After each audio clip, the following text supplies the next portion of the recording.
And I'm gonna try to go live.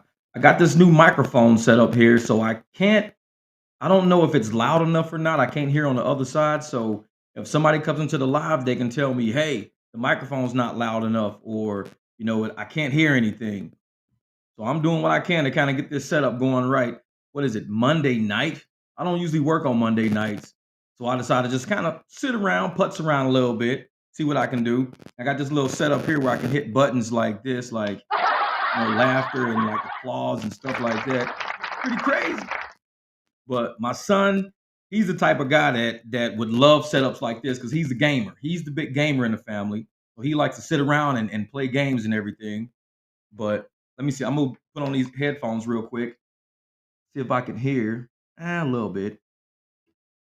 So, and I'm going through Restream with this video. So I'm telling y'all, I have no idea how this stuff is set up. Um, there's like private chats and regular chats and all of that stuff, but I can't see like where people are chatting. I think I gotta open it on my phone. Let me see something.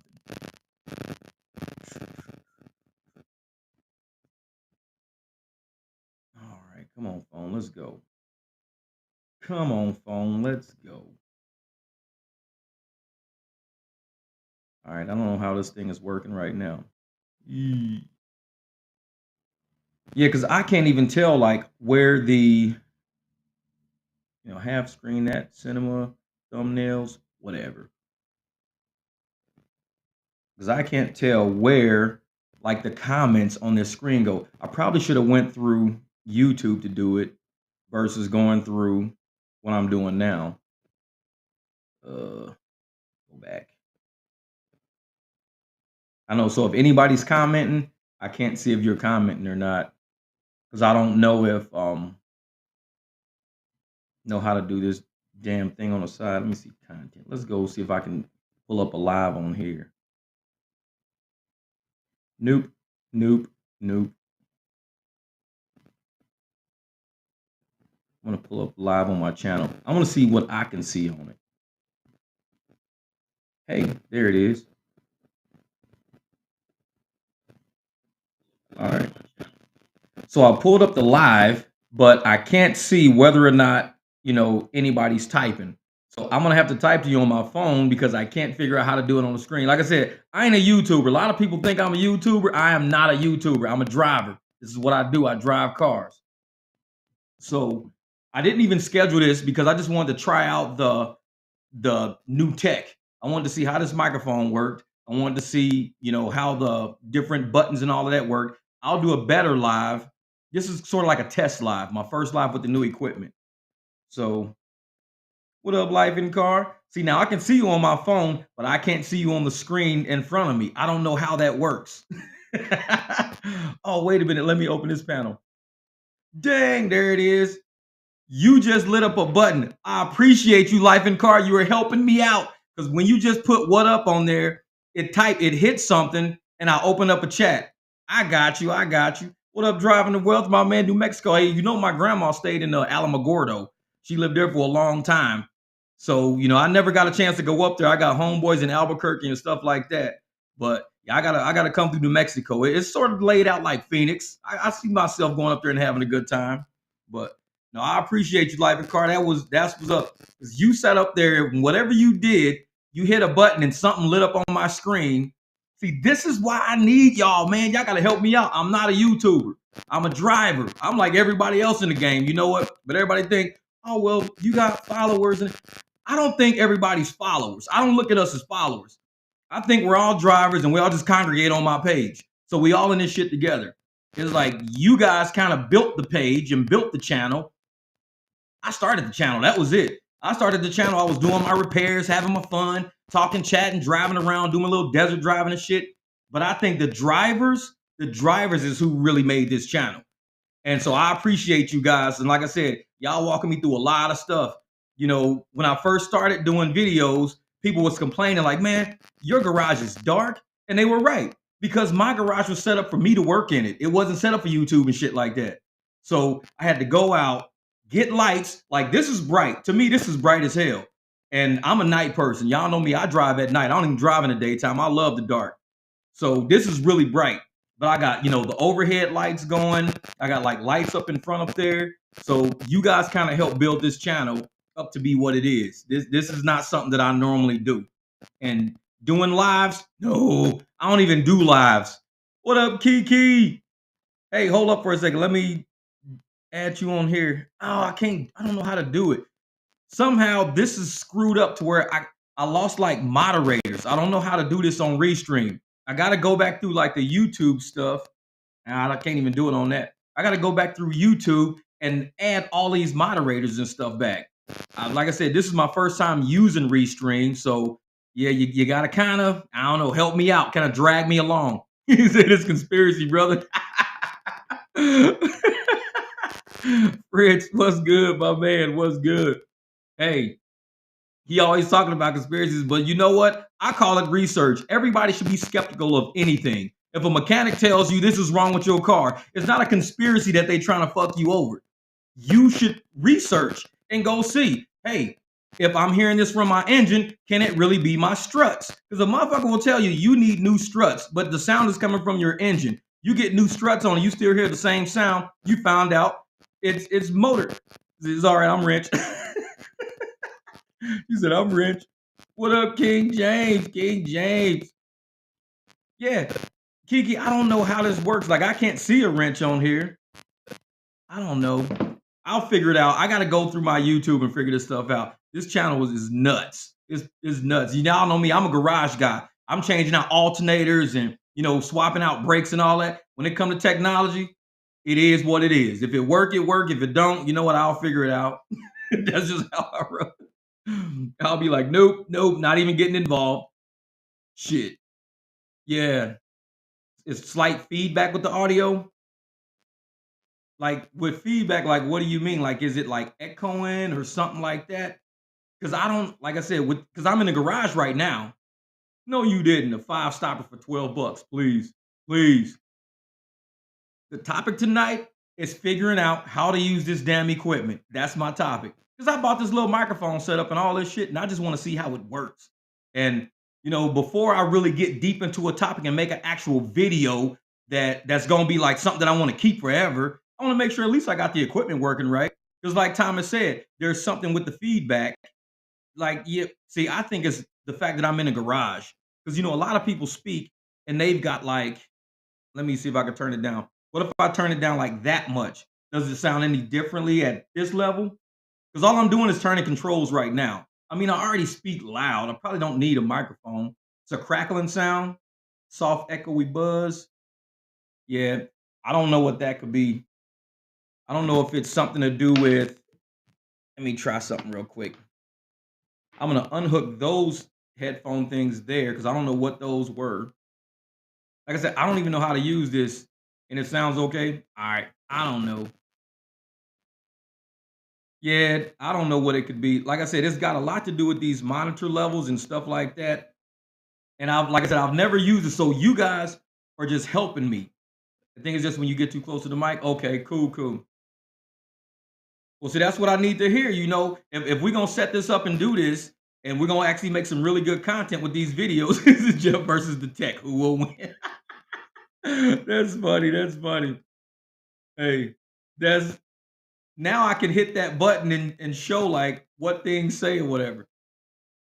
Well, like I said, this channel is not run by a professional, and I tell people that shit all the time. I used to be a professional a long time ago. I am so anti-professional. I just like being me. I like waking up, eating pancakes, going to Cold Stone, figuring out my day. I'm not that professional level person that thinks I need to be back on that level again. I just want to enjoy life, and I want everybody else to enjoy life. Like, like I always tell people, success is what you make of it. If you think success today is you just getting laundry done, that's it. You don't have to make no money. You just planned on getting laundry done. That's it. He's like, I just want to wake up and get laundry done today. I got 5 loads. That's a successful day if you get it all done. But yeah, it could be the connection. Yeah. Do I golf? I don't know. No, I don't golf. I just kind of roll around or whatever. I roll in a golf cart though. I got a golf cart because it was a pretty inexpensive deal, and the golf cart didn't really work. But you know me, I fixed everything, so I just bought the golf cart. It worked. I'm all good now. But now, does the microphone sound a little bit better? Because like what Thomas was saying, it had that feedback to it, and he thought it was probably too loud. But I said, you guys are sitting there helping me create this. So the next time I go do a live, oh, it's gonna be crazy. It'll be the sound will be better. I'll probably have something to kind of minimize the bounce or whatever, the echoing. I'll try to figure that stuff out. But like I said, I just appreciate you guys being just straight up real humans, being good people. Yeah, a whole golf cart. Hey, I can do deliveries in my neighborhood because some of the restaurants I go to are right around the corner anyways. Like, I'll get a ping from my house, go to the restaurant, pick it up, and bring it right back into my neighborhood to somebody here. So I could just use the golf cart for that. Man, it's like, nah, I'll probably get run off the road. That golf cart's like 30 miles an hour top. That's about it. That's it. So Eddie would do it in a heartbeat. He probably would. Tesla rentals and EVs deserve a video, fella. Hey, I believe so. And I like Tesla. The thing is, I tell people a lot, I'm a combustion engine mechanic. I like to work on engines. I like the sound of exhaust systems and all that. But this new electric stuff, man, it's kind of, it got a lot of us thinking.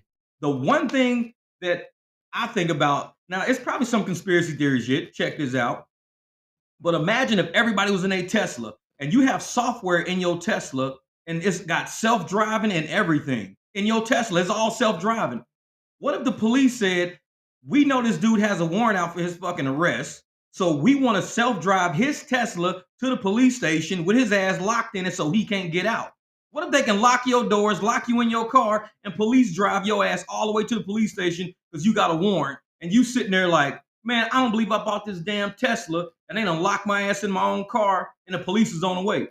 Or they could just lock your car down in front of the fucking restaurant, and you got a warrant out for your arrest, and the police be like, yeah, we know where he's in front of this restaurant because we know his car. We got it pinged, so we can just lock his doors and turn his car off. He's got a warrant out for his arrest. See, electric cars are not combustion engines. It's like that shit's tricky. Wes is out there rolling.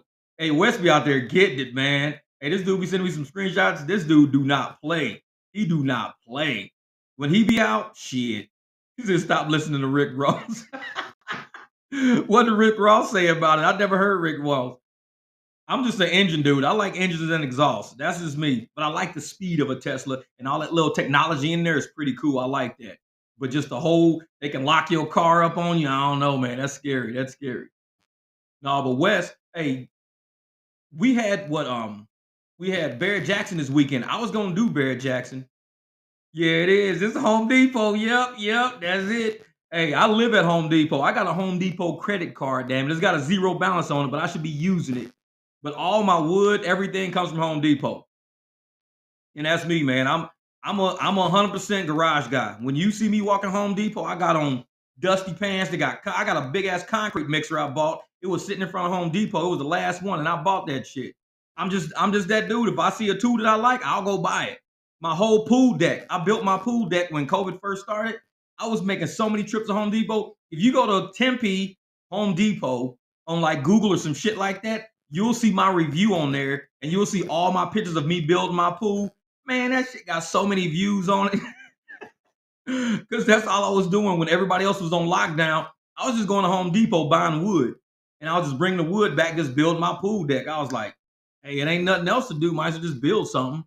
So yeah, I kind of live at Home Depot. That's my spot. That's my spot.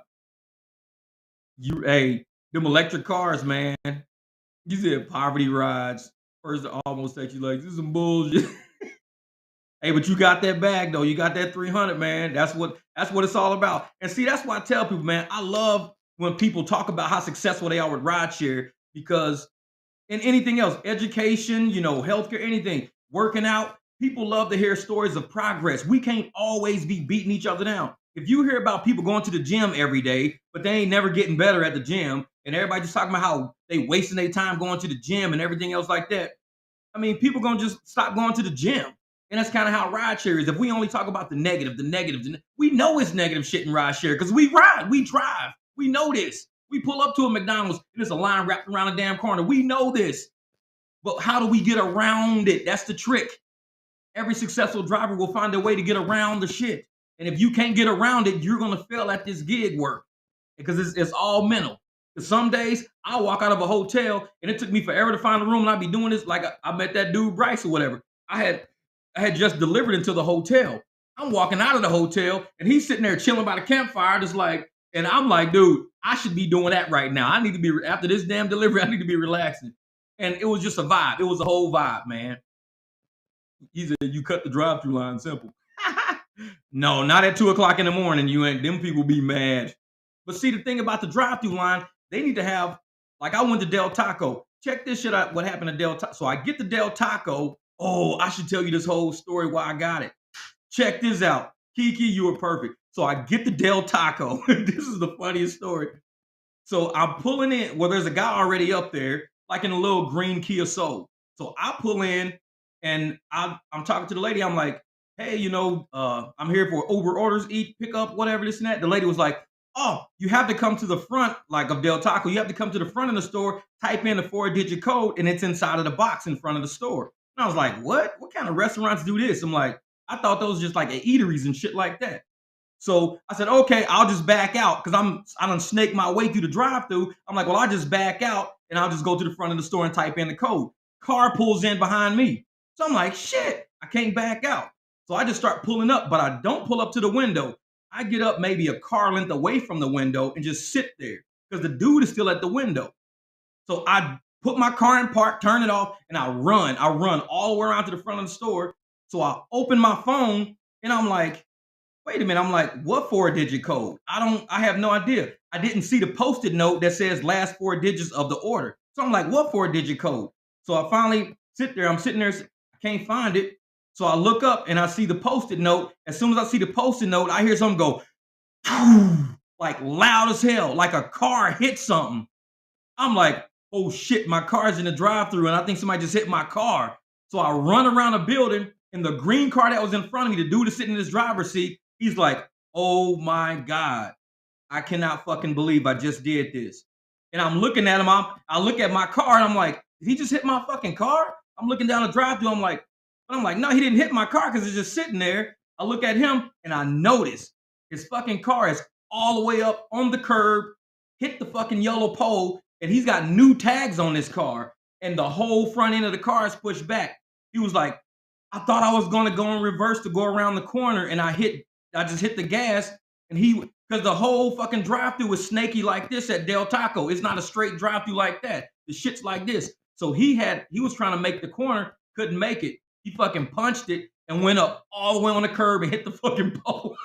And I'm sitting there like, oh shit. And the girl behind me was in a silver, like she's in Phoenix, and it was on in Scottsdale Road. She's a Lyft driver in Phoenix, and she was doing pickup. So I hope she sees this video and comments one day and be like, that was me in the drive-through behind you. But she was like, I heard that shit. That was loud. I'm like, wow, his fucking brand new car. It had Carvana fucking thing around it with the brand new plates on it.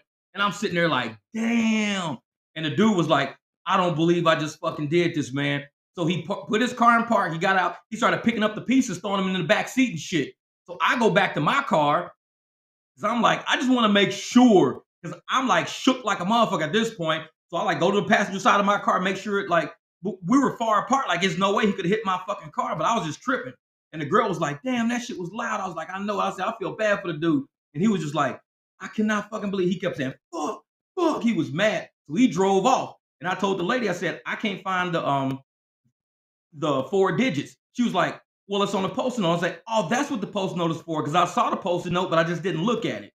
So I went, hit the thing, popped it up. The food was right there. So at Del Taco, the moral of the story is you don't have to sit and drive. After all that shit, what's the moral of the fucking story? Get to the point. You don't have to sit in the drive-thru at Del Taco. But man, yeah, that shit, yeah.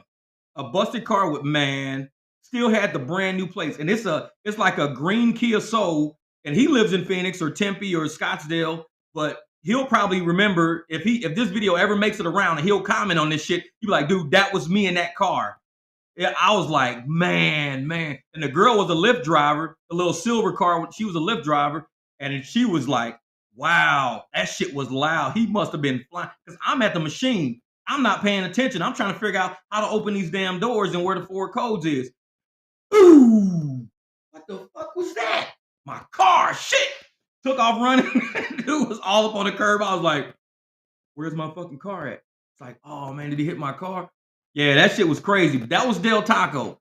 So I'm telling you, man, rideshare is fucking crazy. That dude wasn't a rideshare driver, but that shit could have happened to a rideshare driver. Because them damn Del Taco driveways, you got to pay attention to every different drive-through you go to because they all real tight. Some of them are snaky. Some of them you got to do a U-turn just to get into.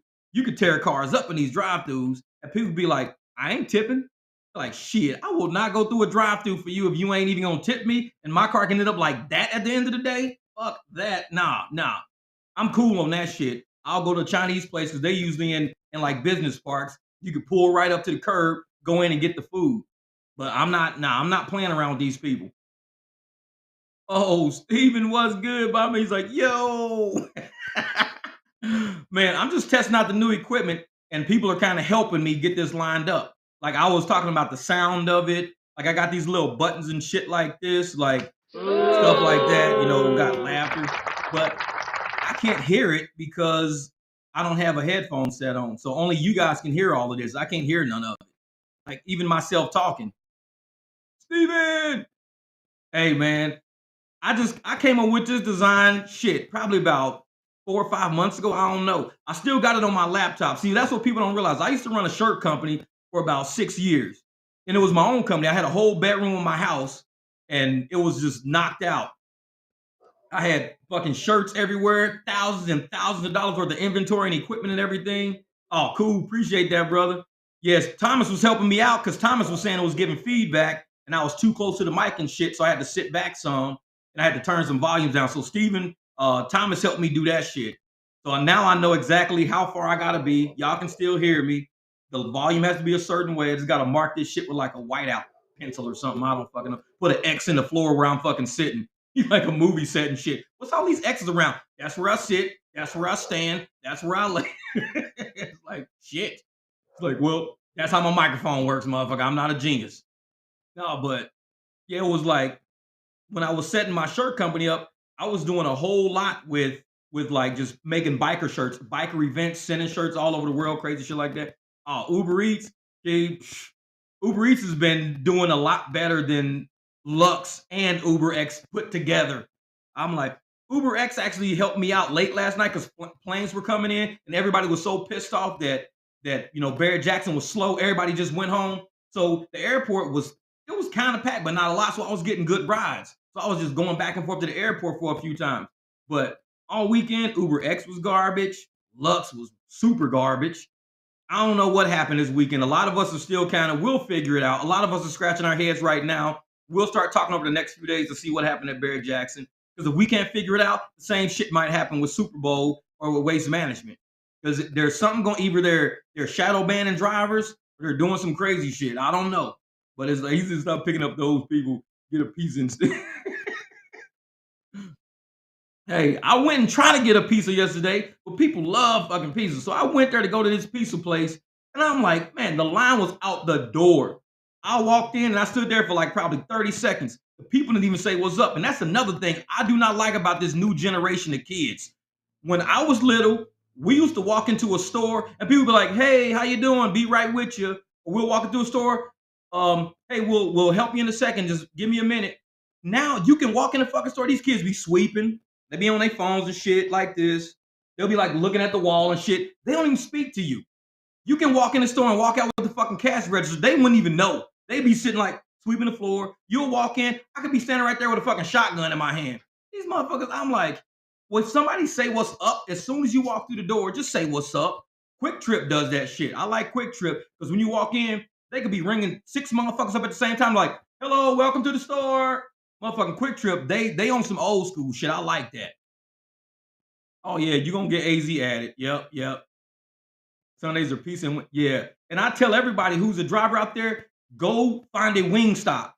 Just sit in the wing stop parking lot. Trust me. People who eat wing stop pay big money to get that shit delivered. I be getting like 20 and 30 bucks for going like 8 miles, 9 miles.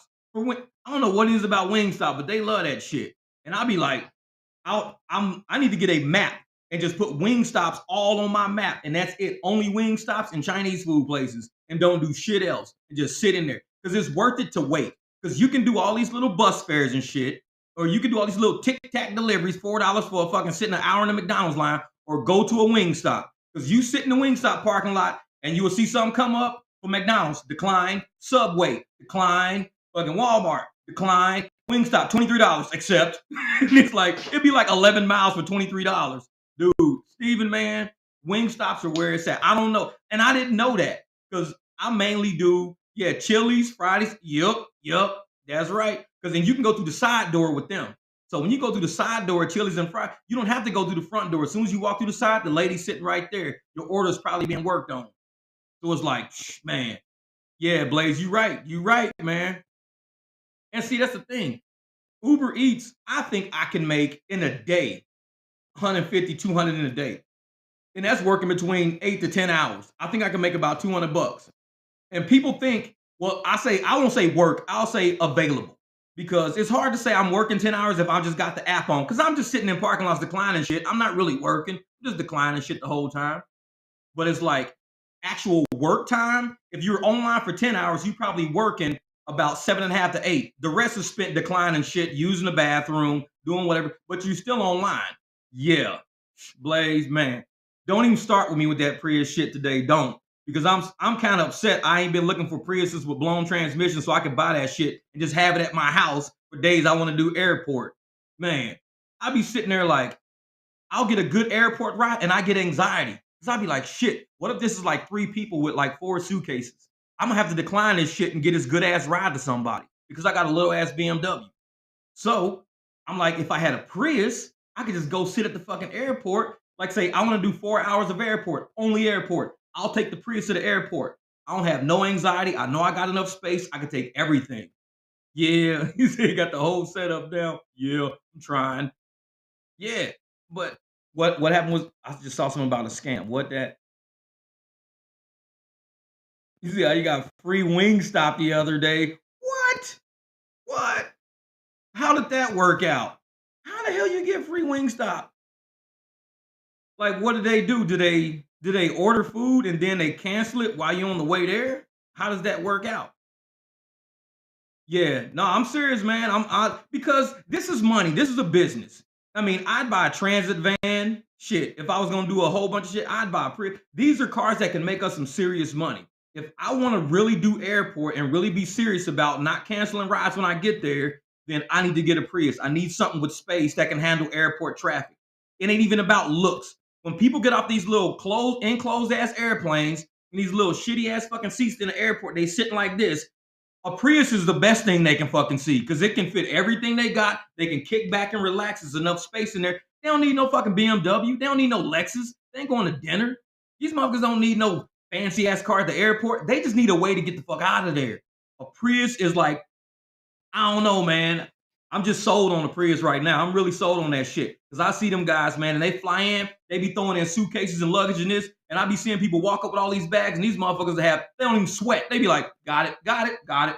I see motherfucker with 3 bags walking up, I be like, oh shit. Oh, so you can cancel. Oh yeah, I can see that happening driving the wealth. I can see that happening. Yup, yup. I can see that happening. I would do the same thing. I would just cancel that shit. Nope, I'd cancel it. Yeah, I really want to get a Prius though, because the Prius is a good car. Like I got an Escalade. That Escalade just sit on the side of the house. I only use it for to driving to Home Depot and back. And I go get like if I find stuff, like if I see somebody with a big ass table on the side of the road and it's a nice table, I'll come home and get my Escalade, go back and pick up the table, bring it back. Now you can't do that shit in the Jeep because I got a system back there. So I got to keep using my Escalator's like my go getter. I go get a lot of shit with that because I took out the third row of seats. It's flat back there.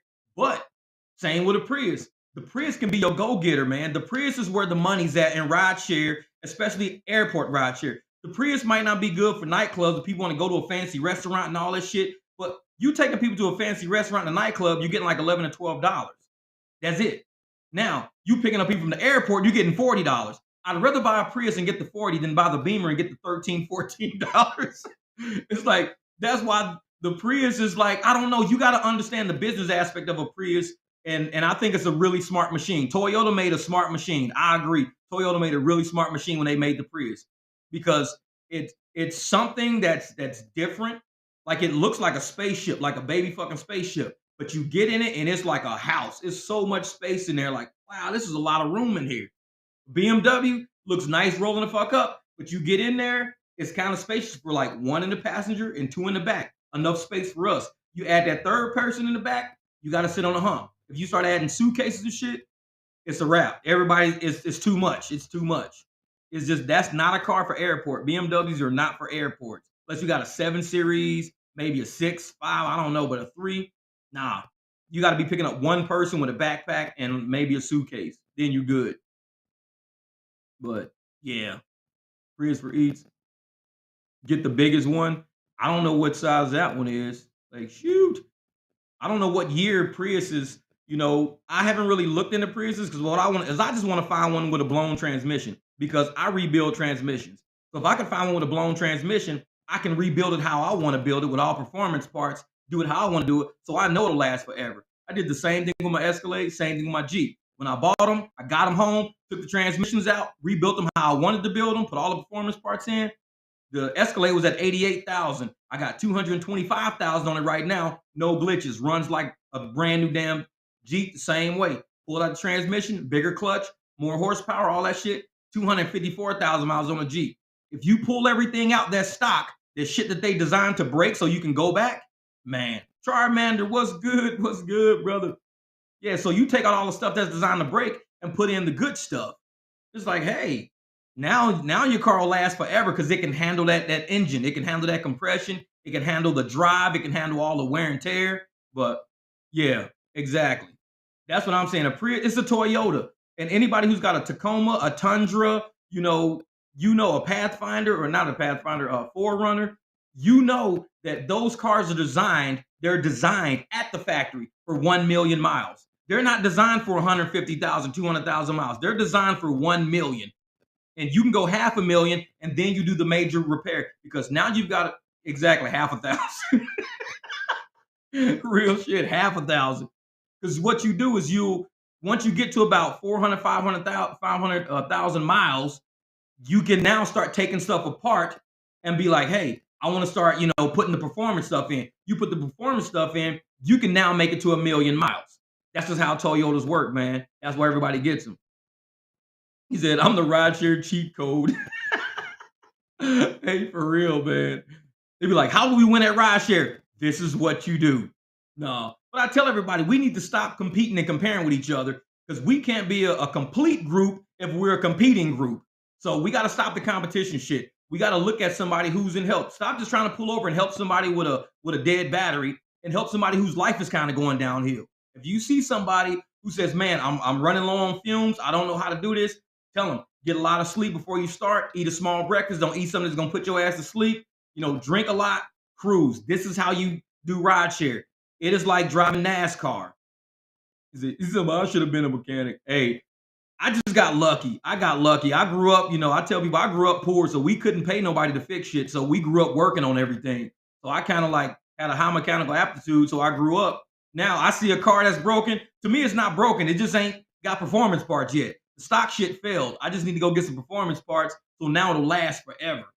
And it's like stock shit's made to break because that's how they keep you coming back so you can stay at them shops. Me, I'm like, nope, nope. Give me this for $600 instead of buying the $150 one because I can pay the $600 and you do it once for the entire life of the car. You pay the $150, you're gonna be replacing that shit every year. It's like, man, I gotta replace it again. I just did this shit last year. Yep, you bought it for $150. You should have bought the $600. But what up, Sin, man? I'm telling you, man. So, Charmander, you got a Camry. See, that's the thing, man. The Camrys, I like Camrys and I like the Toyota brand because of how, if you look at a Toyota transmission for the truck series, they use the same transmission across the whole platform.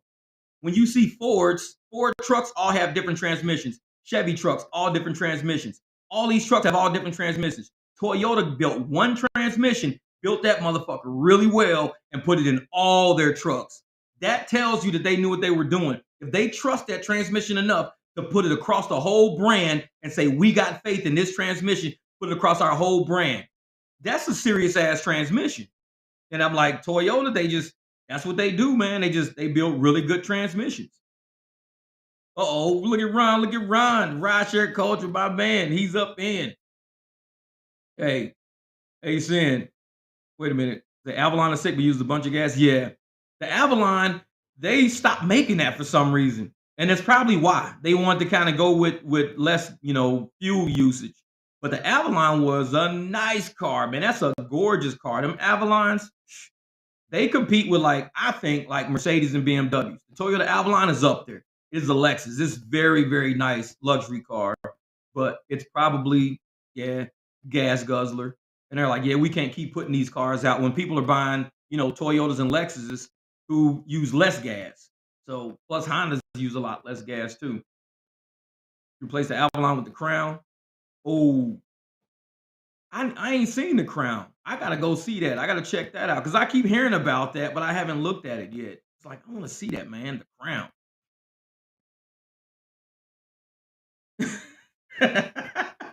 Who's that?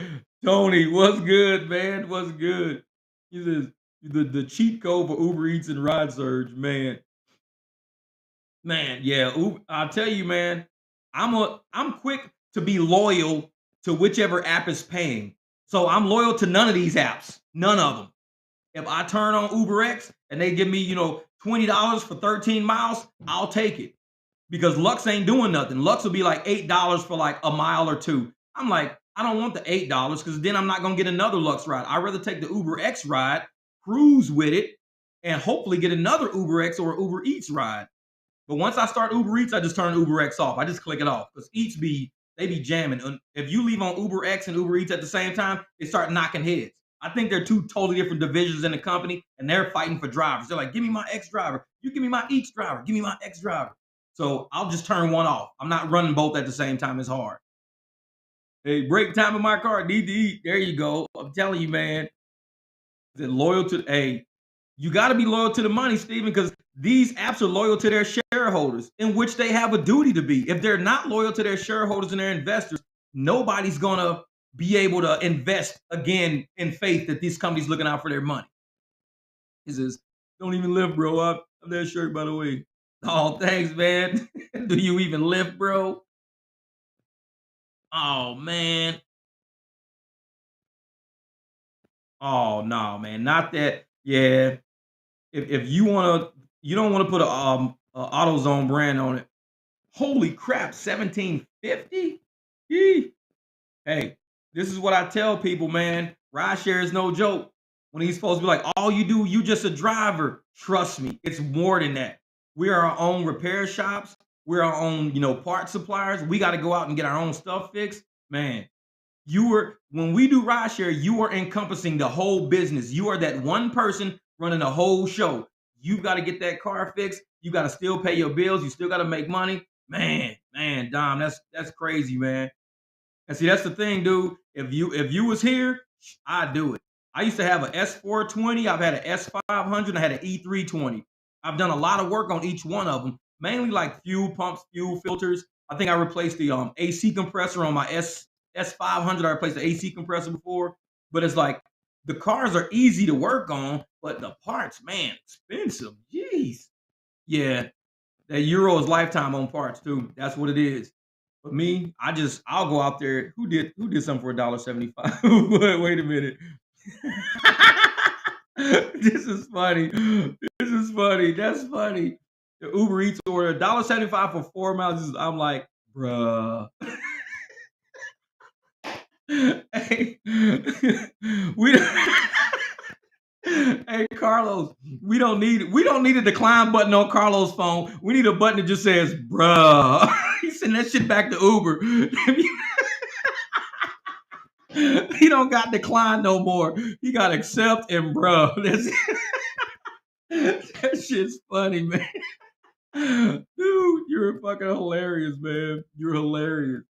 Man, yeah, Dom. Hey, we gotta, man. I wish I knew somebody in your area though, man. I seriously because a lot of mechanics that do work on our own stuff, we can actually repair cars like that.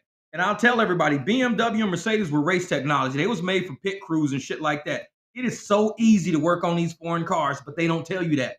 The trick is that you got to have special tools. That's it. But once you have the special tools and you find out how easy it is to take off brakes and to change this and change that, to move a couple of plastic covers out the way, these are race level cars, man. They're all race technology. So it's like, shit. I wish I was there to help you out, brother, for real.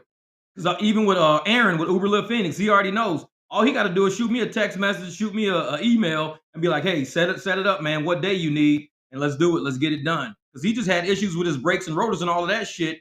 So I told him, I said, "Go online, find out, get the brake and rotor kit, and I'll install it all for you." I guess he couldn't do that, so he just went to a shop and had it done. But shit like that is easy, easy, man. I do brakes and rotors all day. That shit's easy. Yeah, Don, man. This is like I wish. Yeah, find a retire. There are a lot of retired mechanic Benzes, and a lot of these Benz and BMW mechanics that retire, they retire early because they make such good money. These dudes are still in their 40s and 50s. So you think of somebody in their 70s. These dudes are in their 40s retiring from mechanic work. There's a guy on YouTube, he's a retired mechanic. Dude still like he's like early 30s. Once you get with a certain brand, dude, you can make bank, bank. Prius don't have a transmission. What? Wait a minute. So is the Prius electric then? Because how else could the wheels move if you don't have a transmission? It's like I don't know much about a Prius, but I know you have to have a transmission to go through gears. It has to move. So a Prius, if it's electric, then I could see it not having a transmission. But there's no combustion engine I know that's one gear that just fucking goes. I don't know a car like that. What? 500 more than Mercedes? Dude, he's tripping. He tripping. Man, I used to fix people's cars all the time, and they'd be like, dude, that's not even like half. What are you talking about? It's like they want to charge me like $1,200, $1,300. Are you telling me you could do it all for 500 bucks? I'd be like, yeah, because it's not that hard. It might take me a few hours, but I mean, you buy the part for like $80, $90. It might take me 3 hours to put it on. To me, I'm making 100 something bucks an hour. But to the person, they're saving like almost a grand. They're like, dude, I just saved a G. And that's how I look at it. I don't be like, how much do they charge you at the dealership? Oh, well, I'll charge you only this much. I don't do that shit. I say what's fair for me for my day. If I think I can make $100 an hour, then I'll charge you 100 bucks an hour. If it takes me 3 hours, I charge you $300 labor. You go pick up the part. You be like, well, the shop told me it was 1,200. That's not my problem. That's the shop. The shop got all that fucking overhead. I don't. So I could charge you a little bit and still, you can afford to save a grand and I still make pretty good money with 300 working on your car for the day. So it was like, oh yeah. Hey man, you could hey UberJeepAZ at gmail.com, man. You can send it to that and I'll take a look at it. That's crazy. Yeah, Teslas don't have a transmission. Yeah.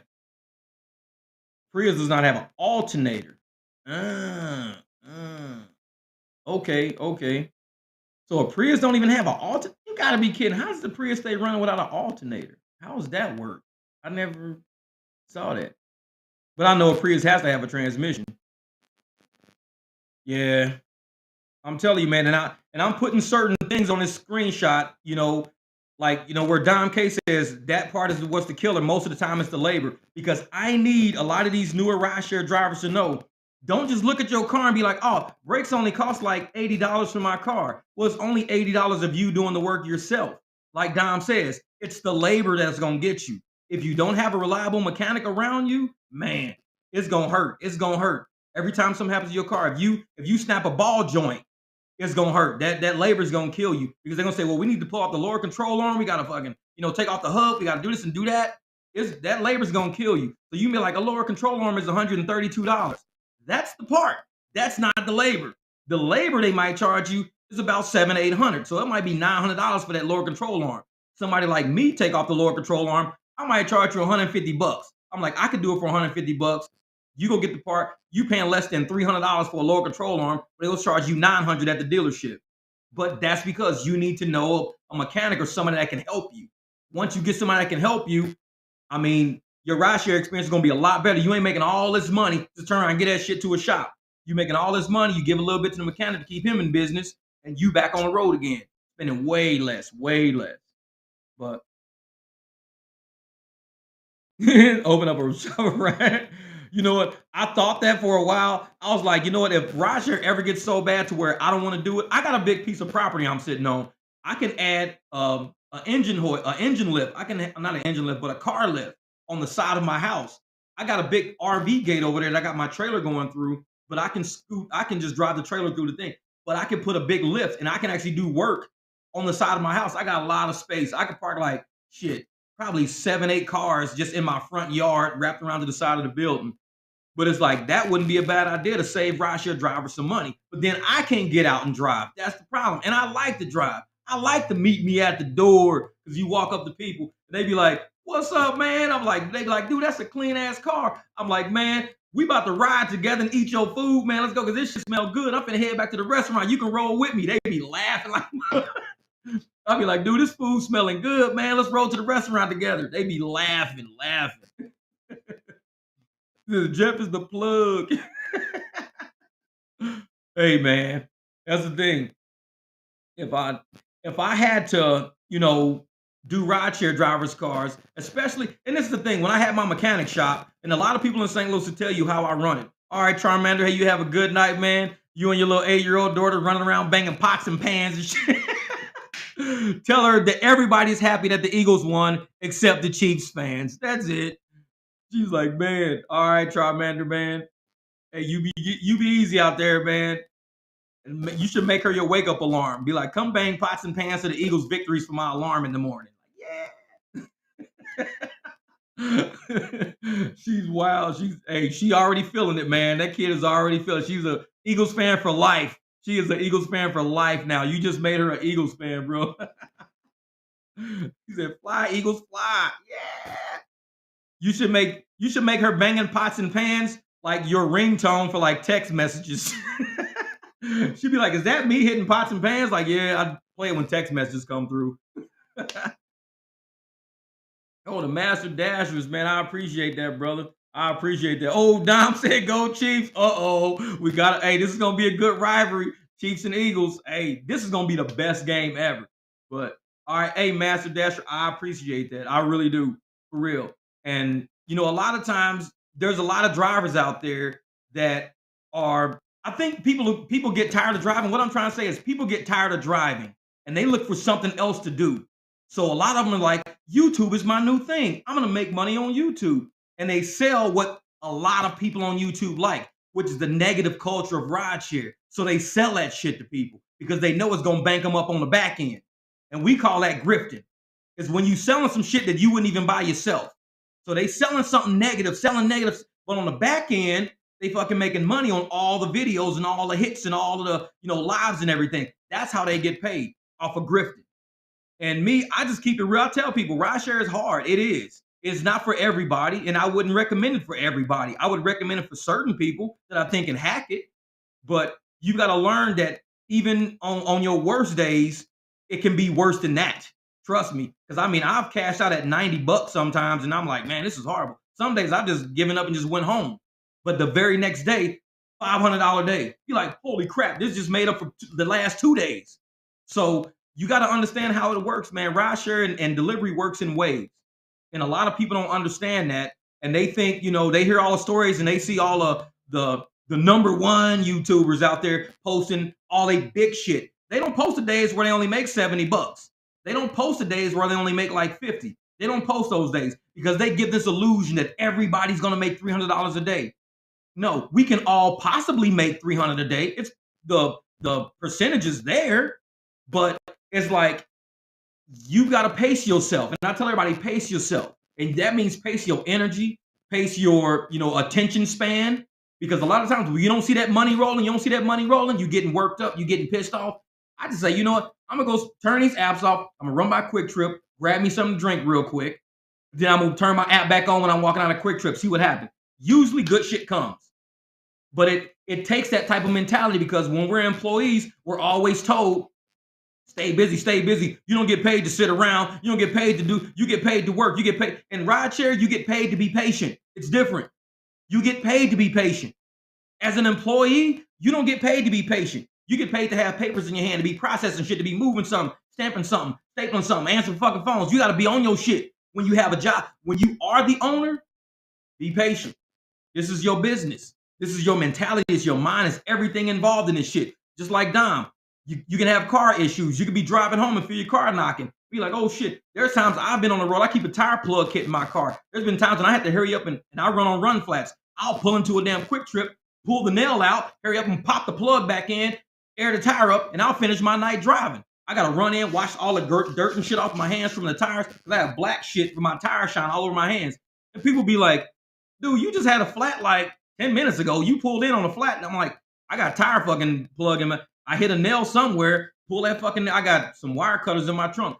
Pull that nail out, plug that tire, fill it up that quick trip, run in, wash my hands, back on the road again. You gotta have that pit crew boss mentality. You can have that, oh man, I got a fucking flat. I hate this shit. I'm done with this shit. This is stupid. I hate rides. I was like, man, go get you a fucking tire plug kit. Quit acting like a little fucking whatever the hell. I can't say woman because I seen women, like my little sister can change a fucking tire. So I can't say quit acting like a woman. Shit, she can change tires better than I can, goddamn it. Maybe you should act like a woman, goddamn it. But it's real though. It's real. You're right. That's the mindset, man. You gotta, and you're right. Wait a minute. Let me go back to this because this is good right here. I like this right here. I've gotten many rides due to being beaten out impatient drivers.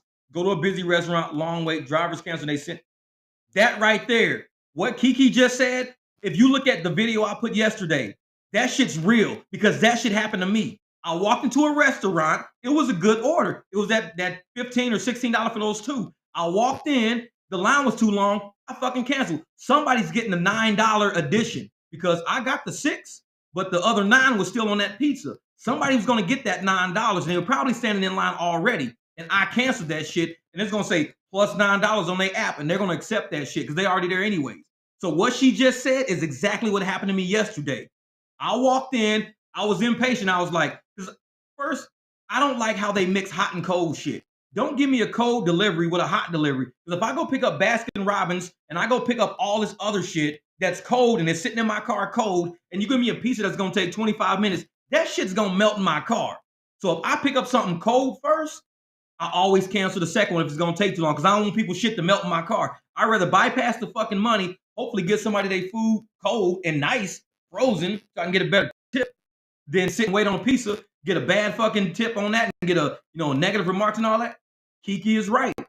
There's some impatient drivers out there who will not wait. And that's your money right there. You've got to have the patience to wait. And I was like, I got cold shit in my car. I can't just wait. Hey, Dom.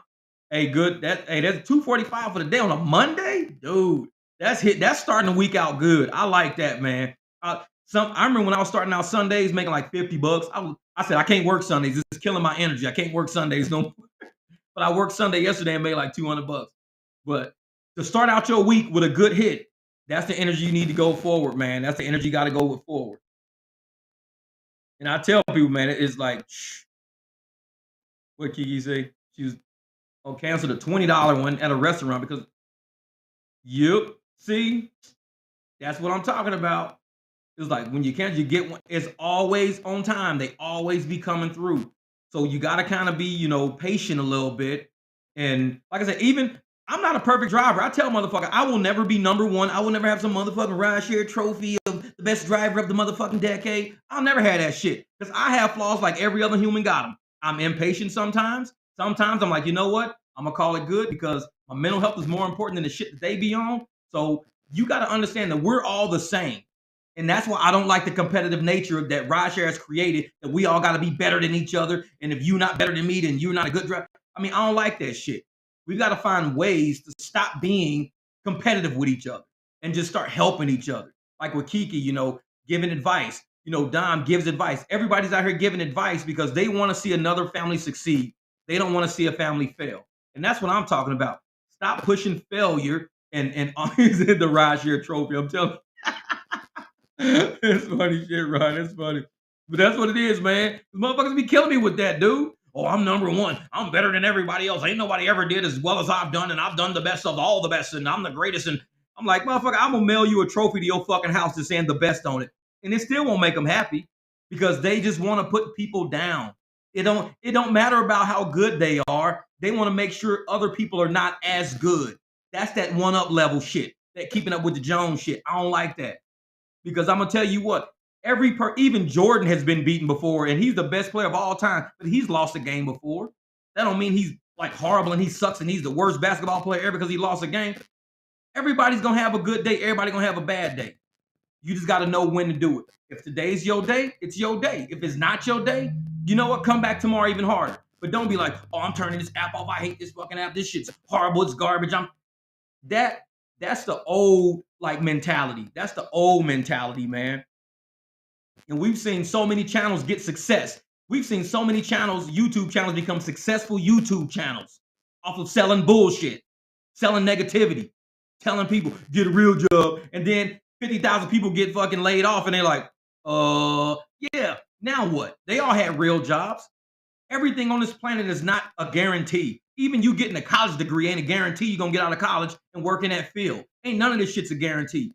So yelling, get a real job. That's no guarantee that my family gonna have success. Me getting a real job might make my family worse off because now I might never be home. Now I might not even make enough money. I might take that job and get fired in 2 weeks because I ain't making past the 90-day fucking probation period. Get a real job is not the answer. The answer is we have to try to help each other. We've got to try to, find solutions to the little problems we got. Stop talking about the fucking problem, the problem, the problem. Motherfucking all them negative ass rideshare channels, ain't a single one of them ever hosted a job fair. None of them hosted a job fair. None of those motherfuckers ever put a application online. Hey, y'all, this website is hiring right now for this driver in this area, in this territory. None of these drivers have ever tried to help another fucking driver. None of these YouTube channels have ever said, I want to look out for you guys' family. I want you guys out of rideshare, so I'm going to host a job fair for everybody wanting to get out of rideshare. You ain't never seen that shit happen on YouTube, ever. Because they're not selling success. They sell failure. They sell bullshit. That's what they sell.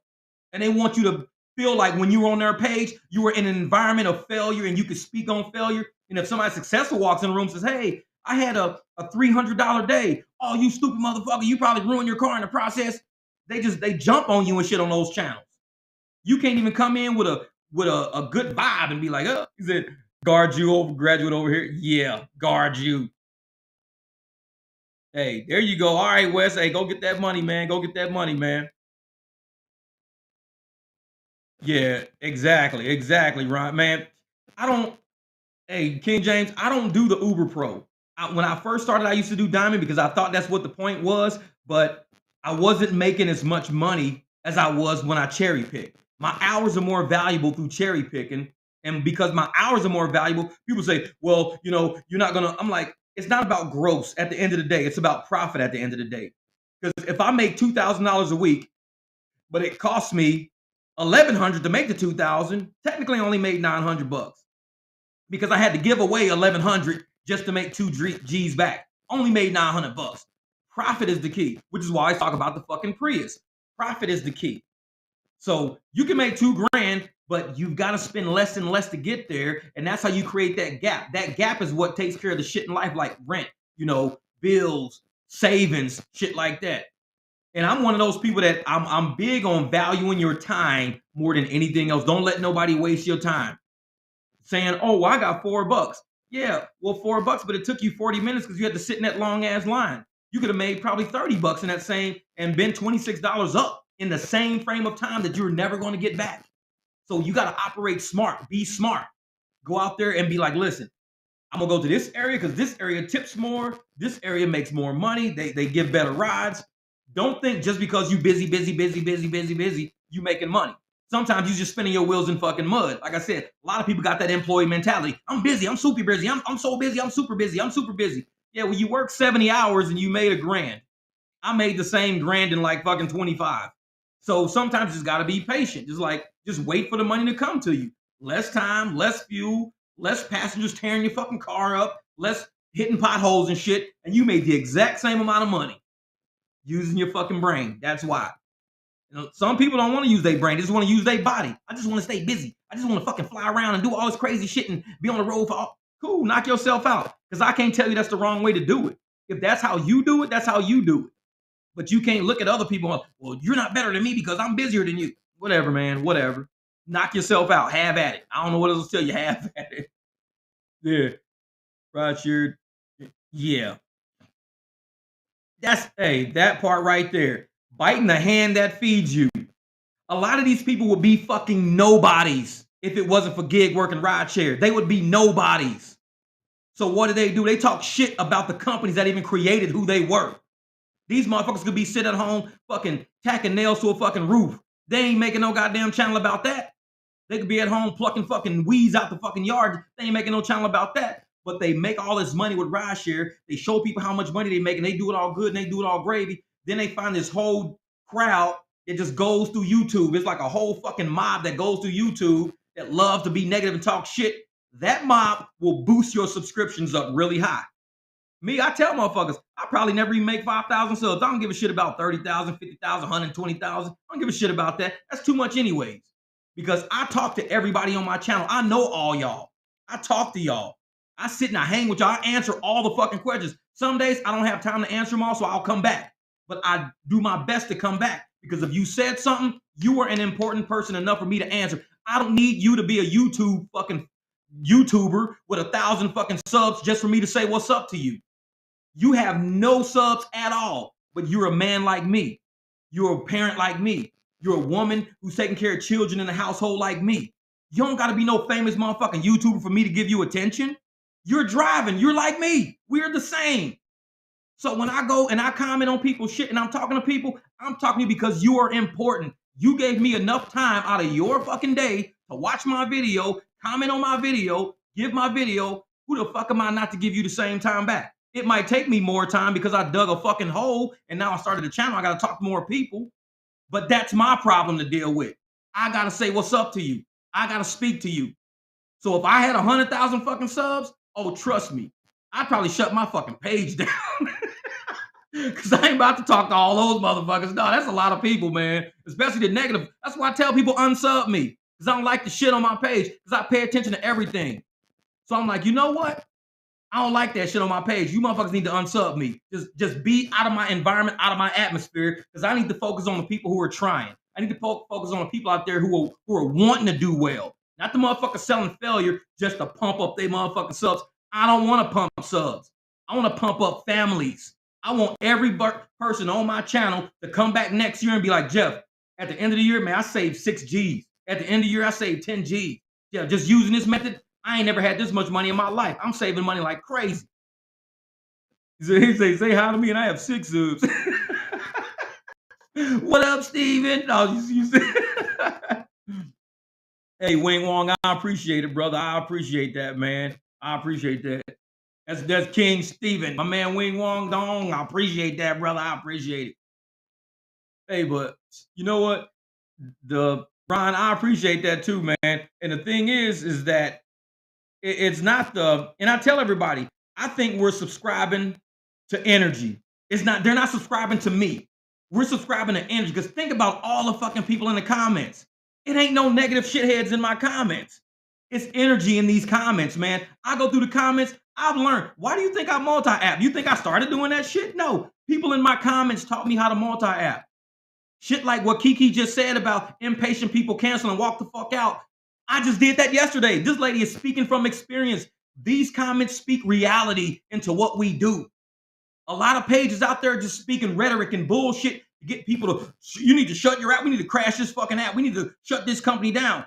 Do you know how many families you will hurt if we all try to log in tomorrow and the app just wasn't there? Because we don't have an exit strategy if the app just didn't work. We don't have that. A lot of those motherfuckers out there would be happy. They will be posting all day. Dude, all these motherfuckers tried to log on. Ooh, they shut down. Man, they ain't got no money. They all finna be evicted. They finna lose their fucking cars. This is a great fucking day for us. That's what they would say. That's what they would fucking say. This is a great day for us. The app shut. All these people are suffering. We won finally. My channel ain't like that. I don't fuck with people like that. And I'll do that shit on purpose because I want the energy on my page to stay real. And if we going forward and we trying to have a good life, trying to raise kids, put these motherfuckers through college, do shit, let's do it. I don't give a fuck about 1,800,000 subs. Fuck that. I can't do it. I can only have this many because I talk to y'all. I deal with y'all all day.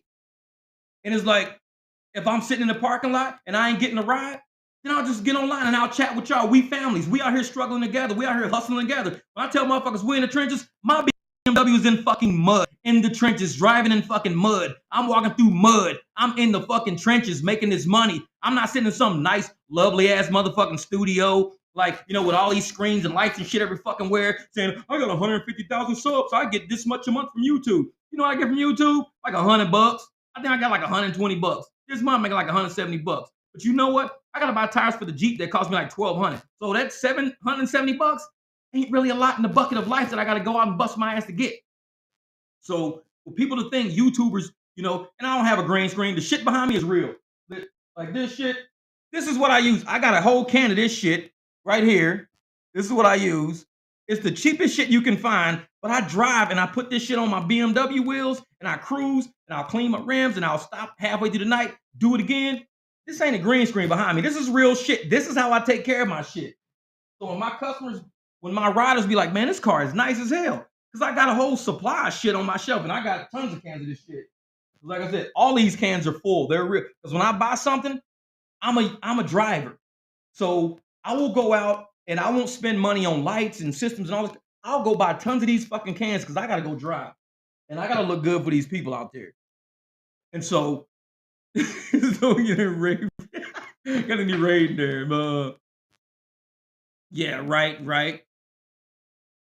Hey, yeah, but that's me on my little rants again. See, that's why I like making videos, and lives are harder for me to do because I'll go on a fucking rampage because it's so much in this world that we're forgetting about. There's so many levels of humanity that we're forgetting about. We so focused on I want to be fucking famous. Famous for what? Talking shit and letting people go broke? That's what you want to be famous for? Think about the humanity behind the shit you're saying, and you will change your whole scheme on life.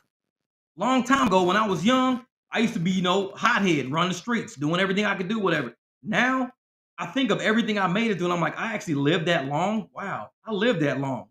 So now I use my knowledge, my life, my experience to tell younger people, I don't tell you what decision to make. I just tell you the decisions you make do fucking matter. They do. And so if you want to sit at home on a day when everybody else is out driving and you want to sit at home going, yeah, let's crush these fucking apps. Let's not even go out and drive. Let's do it. Then that's the decision you need to make. So when it's dry and it's slow as hell and you didn't make 2Gs or whatever, you just made $0, you've got to deal with that consequence of a decision you made. So I'm not telling you left or right which way to go, but I'm just saying be ready for consequence. A lot of people think they're entitled to success. No, you're entitled to whatever consequence you get based on the choice you made. That's what you're entitled to. That's it. If you win because you bust your ass and you work hard, I'm happy you won. If you lose because you didn't work hard and you didn't want to do it, you might want to change your shit up a little bit next time. Maybe go out a little harder next time. That's what you want to do. So I tell everybody, man, I'm right down the road from you. Oh man, yeah. I know Flagstaff got snow right now. I heard about that, man. It's crazy up there. It's crazy up there. But we're getting rain tomorrow, so you guys should have a lot more snow coming. You got a lot more on the way. So you got to be safe out there, brother. You got to be safe, man. And like I said, we had Music City Hustler. He was doing a video where he was driving, and they couldn't even go up somebody's driveway. Man, these cold weather cities, the people need to tip. That's all I can say. If it's raining out, customers need to understand not every driver will drive in the rain. When it starts raining, I turn my app off automatically because ain't nobody with wet shoes getting in my fucking car. I don't care if you got to get to daycare right now to pick up your kid. App off. It's not my problem. But another driver's like, I'll take that problem if you take care of me. That's the driver that deserves that extra tip. He don't deserve $2, $3. No, give him 10 because a motherfucker like me is already on my way home to park my shit. That guy is willing to risk his carpet smelling like mildew, his leather all shrinking up and wrapping up. That driver's willing to risk that. So you got to go out and take care of that driver. Oh yeah, early Tuesday. Yep. And I'm one of those guys that, this to me it's a business, and I look at the longevity of it. I don't look at the instantaneous. I can go and get this. I can go get that. No, sometimes I'm like, you know what? Traffic is too heavy. Let me go park this car. It's too heavy right now for this car. I don't want something to happen. And it's not my driving that I'm worried about. It's people who just woke up out of bed at 6 o'clock in the morning and they run late for work, so they just woke up and they're gonna get on the highway and go 90. They just woke up. You were in a coma fucking 20 minutes ago, and now you're gonna go 90 miles an hour on the highway. I don't want to be on that fucking highway with that motherfucker that just got up out of a coma. You've been sleeping since yesterday, fucking 11 p.m. You just woke up and now you want to go 90? Nah, fuck that. I'm parking my car. Let all these comatose motherfuckers just wreck their cars all morning before work. Wrecks be all over the place. And I'll be like, how in the hell? Thanks, Beyond. I appreciate that. The garage, hey, I use the garage because I'm always working on my shit all the time. I change my own tires. So, like this shit, this is how I change all my tires. This right here. So when I got some tires coming in for the Jeep, I gotta order those up. But this is the shit you use to put around the tires, slam it on the tire machine, pop that shit off. But like I said, everything on my shelf I use and I keep it right there because I want to actually go out when I'm out working. I don't want to have to dig through shit, and that's why I built those shelves for the other side because I had to get some shit off the floor, move everything over there so I can have more open space. Because when it starts getting hot in the summer and shit like that, oh, I'll pull the car halfway in. I'm not working out in the heat. I'll pull the car halfway in. I got big fans in here and shit like that. And I'll be like, cool, let's work. Let's get this car done. I'll change the alternator out, whatever, right in the garage. But it don't fit all the way in because I got the golf cart sitting over there. But whatever. I'll build a house for the golf cart one day. Exactly. I'm telling you, Steven. Hey, that's what they be, man. They wake the fuck up out of a coma and they be like, I'm late for work. Boo, motherfucking little fucking Z350s going 90 miles an hour down the highway. Like, motherfucker, you just woke up. What the fuck? What do I use to make the car smell nice? Actually, this shit right here. I actually got a video. And this right here, I make this. This right here is what I make. I use about like in here, I'll fill up this with about I'll fill up to about here with lemon scent ammonia, almost to this black line with lemon scent ammonia. Then I'll fill up to about here with fabric softener. Then I'll put a couple of squirts of laundry detergent in, and I'll fill the rest up with water and I'll shake it. Now, I used to not put it in the bottle. I have it outside in a real big container because I spray it on my a towel and I wipe my seats down, my carpets, I wipe everything down. Ammonia kills the smell of bacteria. So once you kill that odor causing bacteria, that's what that lemon scent ammonia does. So now your car is starting at a base. The base is zero now. Because if you just start adding shit on top of a smell, it's gonna smell like that plus what the fuck you just sprayed in your car. Kill the odor causing bacteria. Lemon scent ammonia, a little bit of fabric softener, a couple of squirts of laundry detergent, and the rest water. Shake it up. Now, I used to not use a squirt bottle. Some dude in my comments, that's why I say these comments are very important. Drivers are very important. Dude in my comments said, Jeff, I saw your video about what you make. Why don't you put that shit in the spray bottle? I was like, bruh. I did that shit like Carlos. Bruh. Never fucking thought about it. So I went and got a spray bottle and I put it in. So now I just kind of missed it all on my seats. I missed it on my carpets. I wipe everything down and all that stuff. And so once it's all like misted, once it's all nice and misted over everything, you wipe it all down, you let it dry. It's killing the odor causing bacteria. Now you can add like the smell you want to add.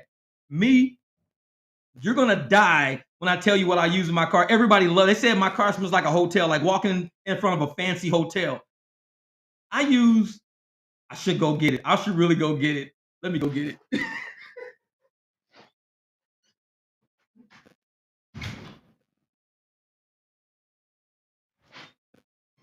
Yeah.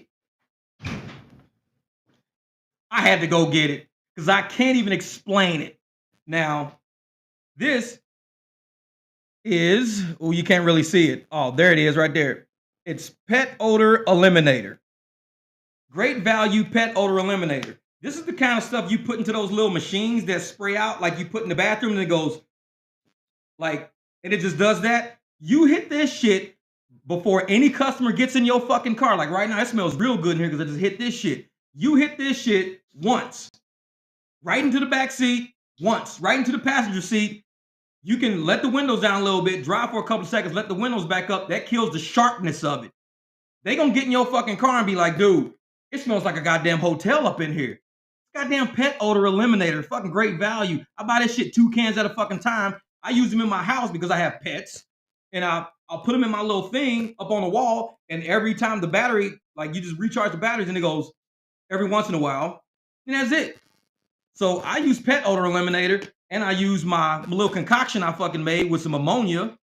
And I'm telling you, my car, even my Jeep, people get in my Jeep, 254,000 miles on my Jeep. Motherfuckers get in the Jeep and be like, dude, this shit smells good up in here. Pet odor eliminator. That's it. Ammonia that kills all the odors in the carpet and shit. He said I'm a dog anyway. Well, you are fucking hilarious. Hilarious, man. Hey, exactly. Hey, exactly. Hey, Steven, you right. If you already got it already, see the unstoppable bees in the water, Kiki's. Hey, I'm telling you, this is all advice that people can use because a lot of these cars we got, my car's a 2011 with 254,000 miles. I cannot let it smell like a 2011 if I'm driving people around. So I've got to kill the odors. I've got to spray this on all my carpets everywhere. I miss this shit over the floorboards, seats, carpets, under my seats. I get up under the seats. I go in the very back. I do all my seats and I just let that shit sit there. And when I come back, I'll like wipe a little bit every once in a while, get something, wipe everything down just to make vacuum it all out. Then I get my pet odor eliminator. It smells like a brand new fucking Jeep. And that's a 2011 with 254,000 miles. And I off-road in it. I go off-road in that thing. People get in it and be like, man, this Jeep smells good, dude. Why does your Jeep smell like this? It's like a brand new Jeep. It's like a 2019. I'm like, dude, this is a 2011 with 254,000 miles. Like, dude, this shit's clean. Take care of your shit. That's it. Hey, Wing Wong, hey man, I appreciate you asking though, man. Like I said, this is the small things that we as drivers can be talking about instead of talking about negative shit. I don't care about the apps. I hope the apps get their shit together. I really do. Because if they win, then we all win because we can all get paid more, we all make money. So hopefully they get they but we've got other shit that we need to discuss as drivers, as parents, as friends, as brothers and sisters. We got shit we need to talk about. This is one of those vomits in your car. Yeesh. I think lemon scent ammonia will kill the bacteria. You got to get all the shit out, but you still gonna have that scent in your car. That lemon scent ammonia, that lemon scent is gonna that ammonia is gonna kill all the bacteria in that area.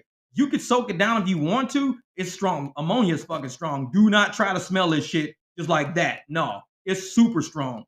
So mix it. Know that it fucking smells that bad. Don't try to smell it. Just know it smells that bad. Don't test it. Mix it. Do it all you want to do. Super spray, wipe everything down. You can soak it and wipe it while it's soaked down to get it deeper down in there. Guarantee you ain't gonna smell no fucking vomit there. You not. Because that is something in ammonia, it just attacks bacteria. I don't know what it is. When I was a kid, my mom used to use this when we used to do our laundry, like we do our bath towels. You know, when you use bath towels, they smell kind of moldy a little bit. When you do your towels, use about a cup, a whole cup of lemon scent ammonia. Pour that shit in where either the bleach goes or where the fabric softener or something. Just pour it in there because that ammonia is going to make your towels smell like hotel towels. They're going to kill all the back. You won't have that moldy smell when you use a towel. You're like, this towel kind of stinks a little bit. Nobody used ammonia. You have to put ammonia in your laundry because it makes all your clothes smell. It kills the odor in your clothes. And so it makes your clothes smell like nobody ever wore them. You don't smell cologne on them. You don't smell nothing because the ammonia just attacks it all. Yeah, the acid. Yep, because that acid is gonna eat away at paint, glue, all that shit. You've got to get rid of the acid because that's bile. That's stomach acid. The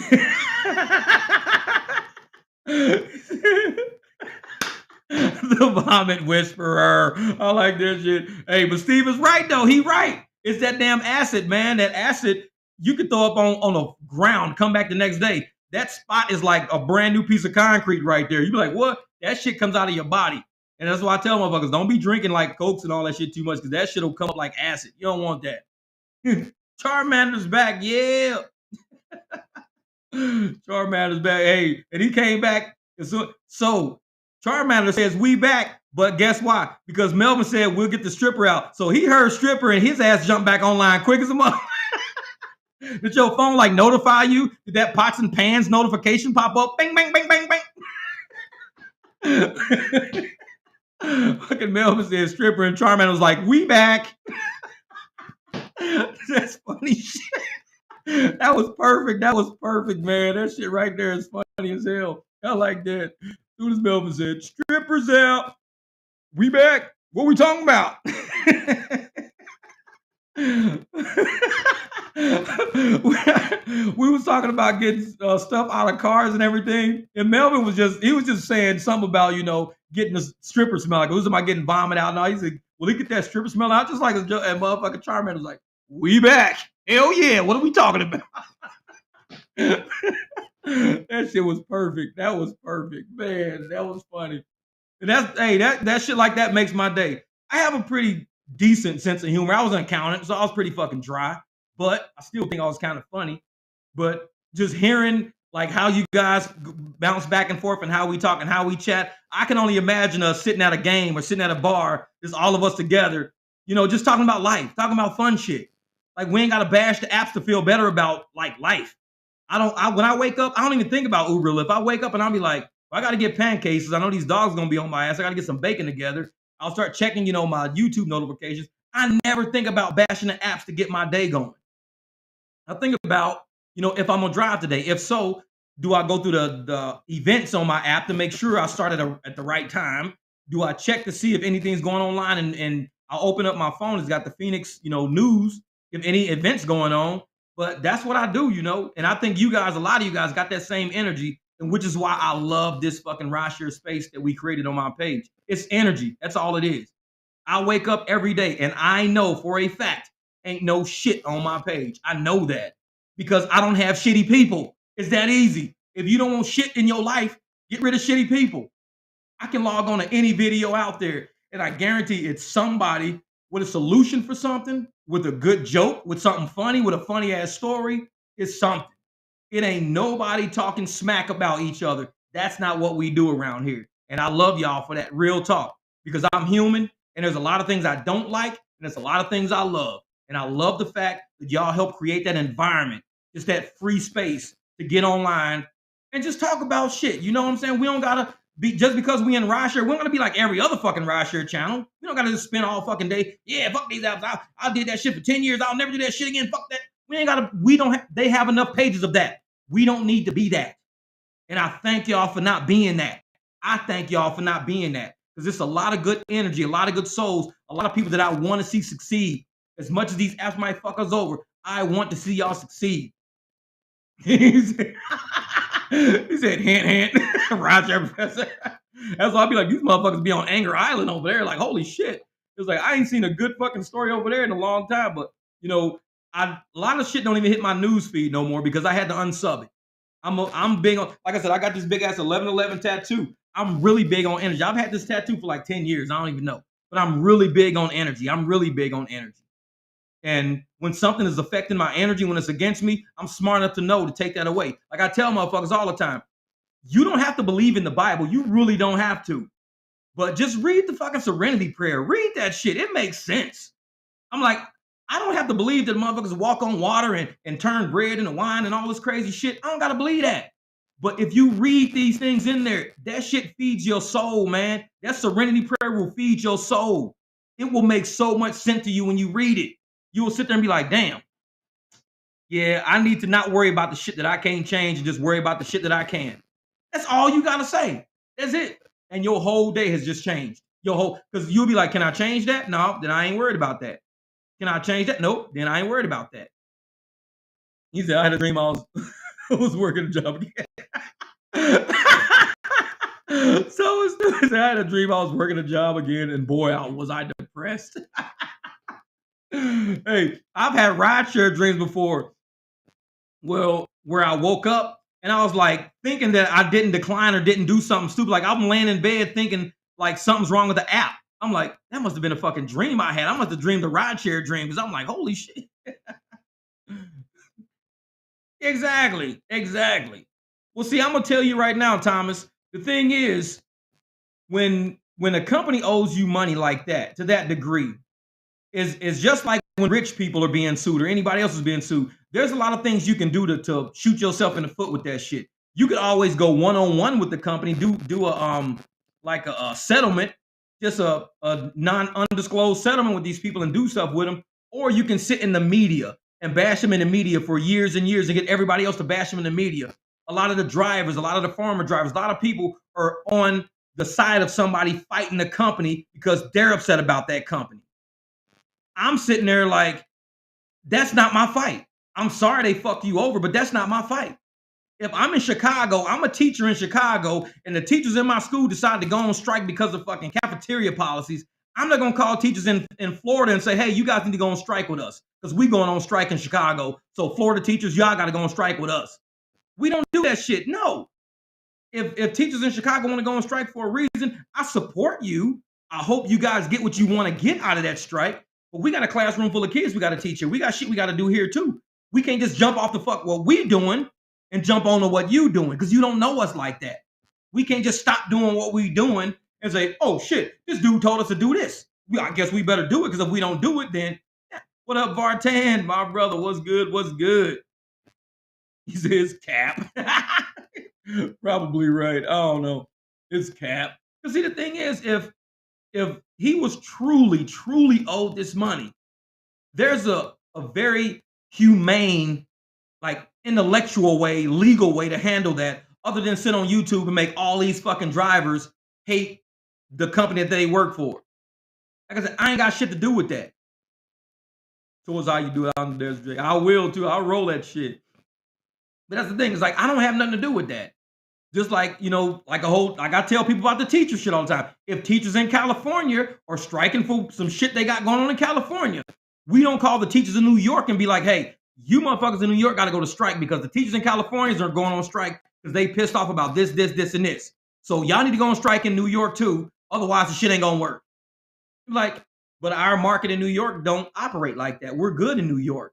Well, I'm sorry, but teaching is a profession, and all teachers need to stick together. And if any teacher ain't willing to go on strike with us to help us out and help us get what we need to, then you teachers just assholes. It can't work like that. It can't. So, oh yeah.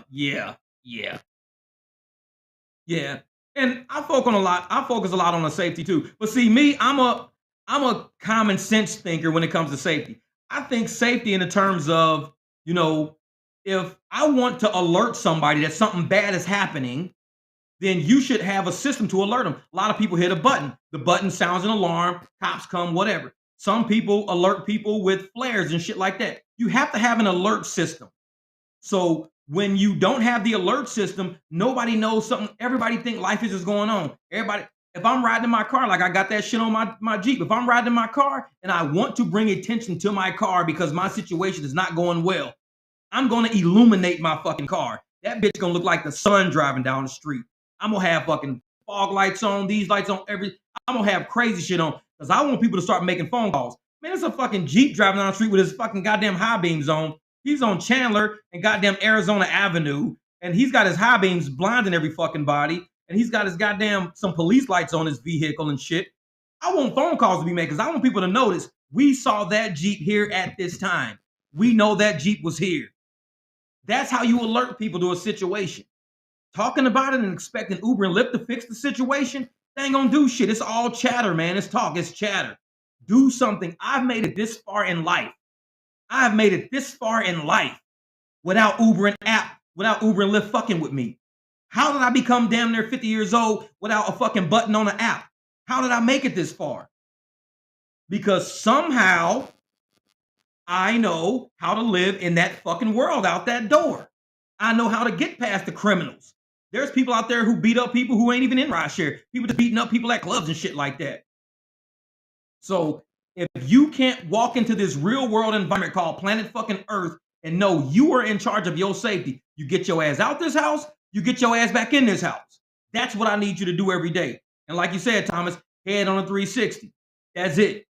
If you hear something banging and cracking and this and that, fucking head on a 360. Here's shit. Like the dude in the fucking drive-thru. As soon as I heard that crunch, I took the fuck off running. I didn't say, oh my God, let me get my phone and start recording and see what happened. That's today's fucking world. I want to record what happened. Motherfucker, it could be a goddamn bomb being dropped on you right now. You're like, let me get my phone to make sure I recorded it. No, keep your head on a swivel. Get the fuck out of there. Run. Be ready to go. You gotta, when I heard that shit go boosh, I fucking ran towards my car. That's the first thing I did. It was like, shit. I wasn't sitting around waiting to be like, hey, did anybody else hear that? What direction did it come from? I ran right past the fucking car that hit the fucking pole. That's how quick I was. I heard that shit go, boosh. I fucking took off running, shot past his ass, and he's sitting there in his car like, oh, fuck. You gotta be ready, man. You gotta be ready. I was on the road, man. Exactly. Fucking paparazzi. And I tell people, man, but that's what we got to do, man. If we want to talk about safety, the first thing, and I'm gonna tell y'all this shit. What up, Randy? The first thing I tell everybody about safety is stop putting the fucking target on your back. We tell people that PNB Rock was stupid for wearing all that fucking jewelry, walking into the fucking Roscoe's. We say, man, well, you brought that shit on yourself. We say Young Dolph was not smart for driving in his fucking marked car. Everybody knows his car, going to fucking Medea's Cookies or whatever the fuck. We said, dude, that was not smart. But yet we sit on the fucking internet every day flashing our money. I'm an Uber driver. I'm unarmed. And I got $400 in cash that I just fucking made driving all that. It's like, dude, why would you put a target on your fucking back like that? Why would you sit the fuck up there and tell people that you making all this money, this cash, you flashing all this fucking cash? I'm a driver, baby. I'm unarmed. We can't take care of ourselves. We can't protect ourselves. I'll be like, this dude right here, man, I'm like, that shit's not smart at all. Because I tell a motherfucker right up front, I do everything on Cash App and Venmo. That's how I operate, Cash App and Venmo. When you see some of these cars and trucks going by, the first thing they do is they say, what? This driver does not carry cash. That's the first thing they put on the fucking window. This, because they know how robberies go. This driver does not carry cash. Taxi cabs be saying the same shit. This driver, oh, if I got robbed on a live stream, man, that shit would be fucking funny. It would be possibly incriminating for me, though. Let's just say that. If I got robbed on live stream, trust me, motherfucker, they gonna be like, we kind of knew that motherfucker was off, but we didn't know how off he really was. It's like, it's gonna be a fucking criminal. Like, dude, I think I robbed the wrong motherfucker today. What the hell just happened? Because I'm a human. Every human has fight or flight. You got fight, you got flight. You got a choice to make. Every human. A motherfucking app, a policy cannot take away that basic natural instinct of fight or flight. It is what it is. It's biological. So if a motherfucker come on me, I got a chance. Do I run? Do I flight? Or do I do fight? That's the only two choices you got. Motherfuckers better hope I choose to run. That's all I gotta say. Hope I choose to fucking run. Because I'm that guy. I am that guy. And like I said, we started giving criminals way too much, freedom and liberties. Oh, you have a right to rob somebody because their policy is this. You can go into a school and do this if you want to because the policy is nobody in there has a gun. It's like, why are you just telling the criminals exactly where to fucking go sometimes? It's like, shit ain't fucking smart, man. It just ain't smart. He said, give me all your super chats. Exactly. The square card for payment. The square card, man. Exactly. How the hell a phone gonna save you, man? That part right there, man. How the hell a phone gonna save you? And I tell people that, man. We've been doing this for too many years to believe that because we old school. A lot of us are old school. We grew up with phones still connected to the walls and shit. That's how we grew up. So we roll in the streets right now. We don't think a cell phone is nothing but a cell phone. It's like I could watch my videos and shit and play my music on it, but it's not a life-saving device by any chance. I mean, we grew up, learning how to fight in boxing backyards and shit, hand-to-hand combat. Motherfucker, right now, they don't do hand-to-hand combat no more. If you say, dude, let's box. First thing you do is, let me go in the house and go get my AK. It's like, what? Dude, we just boxing. What the fuck, man? It's like, this is easy shit. It's like, no, man. It's like, this is a whole new era, a whole new generation right now. So, I even raised my sons the same way. You know what? Hand-to-hand combat is the man's way to do it, man. He's slapping the face hard. Facts. Hard work, man. Slap in the face. Man. And see, that's the thing, man. I tell people all the time, we should be in environments and in communities where, and I'm gonna piss some people off when I say this, and I know I'm gonna piss some people off when I say this, but it's real. It's the realest shit you can ever think of. But we always say shit like Black Lives Matter. We'll say that shit. We will say it. And we will get mad if the next motherfucker don't say it. Black Lives Matter. We'll say that shit. But Black lives only matter if another race kills that black life. Because as black people, I will rob a black person. I will steal his motherfucking radio, steal his fucking rims, take his fucking jacket out of his back seat, smash and grab his laptop out of his fucking car. I'll do everything I can possibly do to this black person right here. But if that black person ends up on the TV and some white person killed them, I'm ready to riot. But I'm the same motherfucker who just robbed him last week. So how the fuck am I gonna say Black Lives Matter, rob this motherfucker, then I'm protesting for you next week? That shit don't make no sense to me. If lives matter. That means me working hard matters. Thank you, Steven, my man Steven. He's a hippo on running high speed. I love that shit. I love that shit. That's funny shit. Thank you, my man Steven. But that's what I say, man. It's like, you know, I don't appreciate when people walk up to me and be like, well, Black Lives Matter. I see people typing that shit, but I'll be like, but why don't we say nothing when a black person smash and grab shit out of somebody's fucking car? We don't say that person's car shouldn't be smashed and grabbed out of because that person's life matters. That person's now got to replace that window, got to ride around with fucking tape on their window, be kind of unhinged because now they know people will break into their shit, replace whatever the fuck they took out of their fucking car. But we gonna turn around, the same person that just broke that fucking window and took all that shit is gonna get shot by a cop next week, and all of us gonna protest for that motherfucker. We gonna be, oh, Black Lives Matter. Was that motherfucker thinking that when he smashed and grabbed that old lady's shit last week? No, he wasn't. No, he wasn't. So don't give me that shit about Black Lives. Black lives need to matter when people are alive, motherfucker. Don't wait till they die.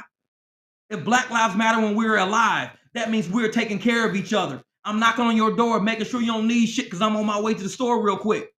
Making sure, hey, your tire's on flat, man. You need me to help you out? If your life really fucking mattered, I'm trying to help you out with that. I'm not trying to fucking case you out. I'm not trying to say, oh, man, dude, tire flat. Ooh, man, we finna get his fucking rims, man. We finna get his rims. Black Lives Matter, dog. Why you gonna steal this man's rims and shit? But yet, you gonna protest for his ass next week if he gets shot by a cop. Same motherfucker you just stole from, you protesting for. The shit don't make no sense to me. So we need to just quit that shit. Just quit that shit. David Yacarino, I picture of him.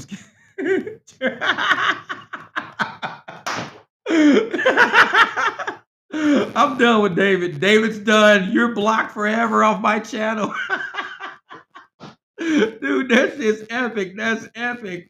Fucking cherry poppers. That's funny shit right there, dude. That's funny. Hey, I'm always up there, man. Always, always. It's like, and I'm with. I don't even ask what their name is, but that shit's funny as hell, dude. I love that shit, man. Hey, that's real talk, though, Thomas, man. So, and that's just me, man. That's me. I'm a person that believe that people matter when they alive. You know, if we taking all these fucking donations and shit in like that, there shouldn't be a kid in America, not a single fucking kid in America with a cafeteria fucking lunch balance on their account. Zero all the motherfuckers out. We got billionaires walking around. We got moms' kids walking in with negative $8 balances on their motherfucking plan. So they got to eat goddamn peanut butter and fucking crackers for lunch because they can have a real lunch because they don't have $8. But yet, we donate all these money to all these motherfuckers and we don't do nothing with it. Wipe out all these fucking lunch balances. Shouldn't be a goddamn kid out in this motherfucker with a negative $11 lunch balance. This is goddamn elementary school. This fucking shit ain't even worth 10 cents. Why does it have a negative $11 balance? Because this fucking money in some rich person's fucking pocket. Lives don't fucking matter. If lives matter, every dollar that anybody takes on any fucking donation, go pay off a lunch balance for some fucking kid. So I gotta sit in the corner and be ridiculed for eating. Oh, you got peanut butter crackers again. Your mama must be broke. And I'm sitting there like, why the fuck does this kid even have a lunch balance to begin with?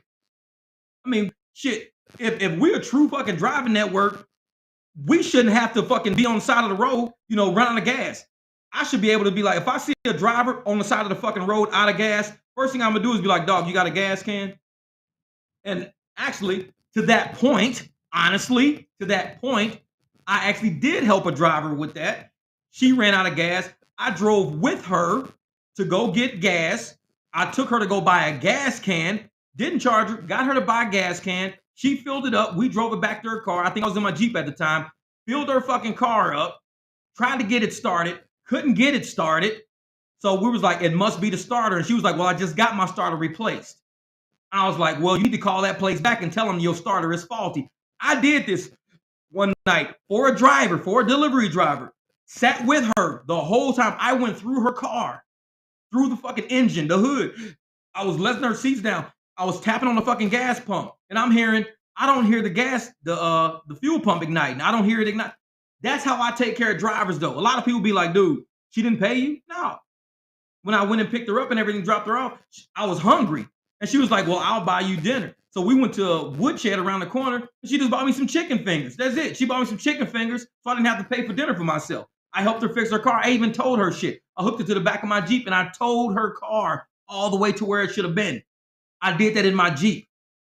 Hopefully she ever gets on this fucking channel one day and says, I'm the lady he did that to. I'm the one. He towed my car all the way to the shop with his Jeep. And I bought him some fucking chicken fingers. That's how drivers take care of drivers, though. She ain't nothing but a delivery driver. Ain't nobody else. Tow truck driver was trying to charge her like $150, $200 fucking dollars, something crazy like that. I said, I got a fucking Jeep. I'll come get you. She just a delivery driver. Girl just trying to make money. That's all. She just trying to take care of her fucking self. People see her as a way to make money. So I got my Jeep, put some tow straps in it. I told her little white car, it was a Chevy something, Cobalt. Towed that shit all the way to the fucking shop and left it there. And they fixed her fuel pump for free the next fucking day. And she messages, hey, they fixed my pump. Next time I do a video, I'm gonna go through my text messages, see if I can find the series where me and her was texting back and forth. Because I told her, let me know if they do this shit for free. Because you shouldn't have to be charged to get some shit they already did. If you say you just got a fuel pump, you shouldn't be charged. I told her that shit. And she sent me a message back, said, yeah, the fuel pump failed, they're replacing it. People was gonna eat this little fucking girl alive. She's just a delivery kid. They was gonna eat her ass alive. On the tow, then on the fucking repair. I'm just a dad. That's all. I showed up at the right place in time. That's it. I just showed up and just helped her out. I said, hey, I drive too. This is what I do. And she was like, I appreciate it. Driver looking out for another driver. Hours of my night. Hours of my night. I didn't charge her for that shit. That's me helping her out. Because I believe in my heart of hearts that somebody would do me like that. If they saw me broken on the side of the road and I had an Uber light or a Lyft light, they would say, hey, you know what, man? I'm a driver too. What's going on? That's just what I would do. That's what I would do.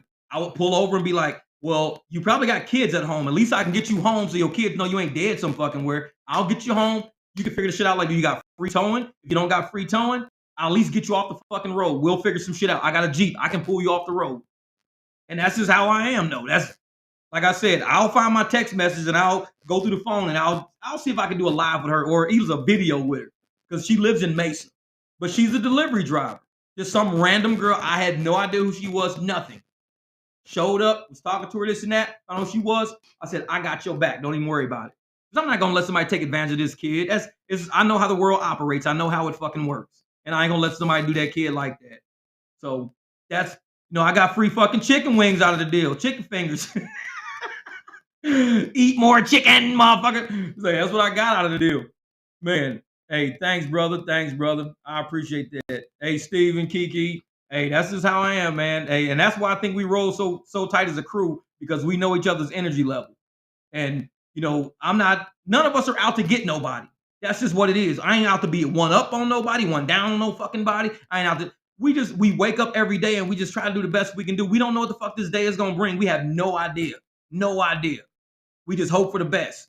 The app sometimes sucks. Sometimes the app is jumping. Steven hit $1,000 on fucking New Year's Eve. I didn't hit $1,000 on New Year's Eve. I think I hit like 575 or 580 or some shit like that. And it's like, I knew Steven was going to hit it. I told Steven, I said, you are going to hit $1,000 on New Year's Eve because I see how hard you fucking work. And this motherfucker did not prove me to be a liar. He hit $1,000. Sometimes we push each other. We push each other to do the best we can do. And if I know you can do it, dude, I'm going to be all behind you. I'm pushing you. You could do it. You could do it, man. And he did it. Motherfucker did it. That's funny shit. that fucking video running and does deliver damn chicken wings. Dude, oh, that's funny shit. Friday. Look at David's hilarious. He said the chicken fingers was the door that Randy said I ate that shit, man. I ate that shit. I ate somebody's DoorDash order. That's funny shit. Man. The angry nerd voice. The angry nerd voice. That's funny shit. But it's real, man. Because I'm probably an angry nerd.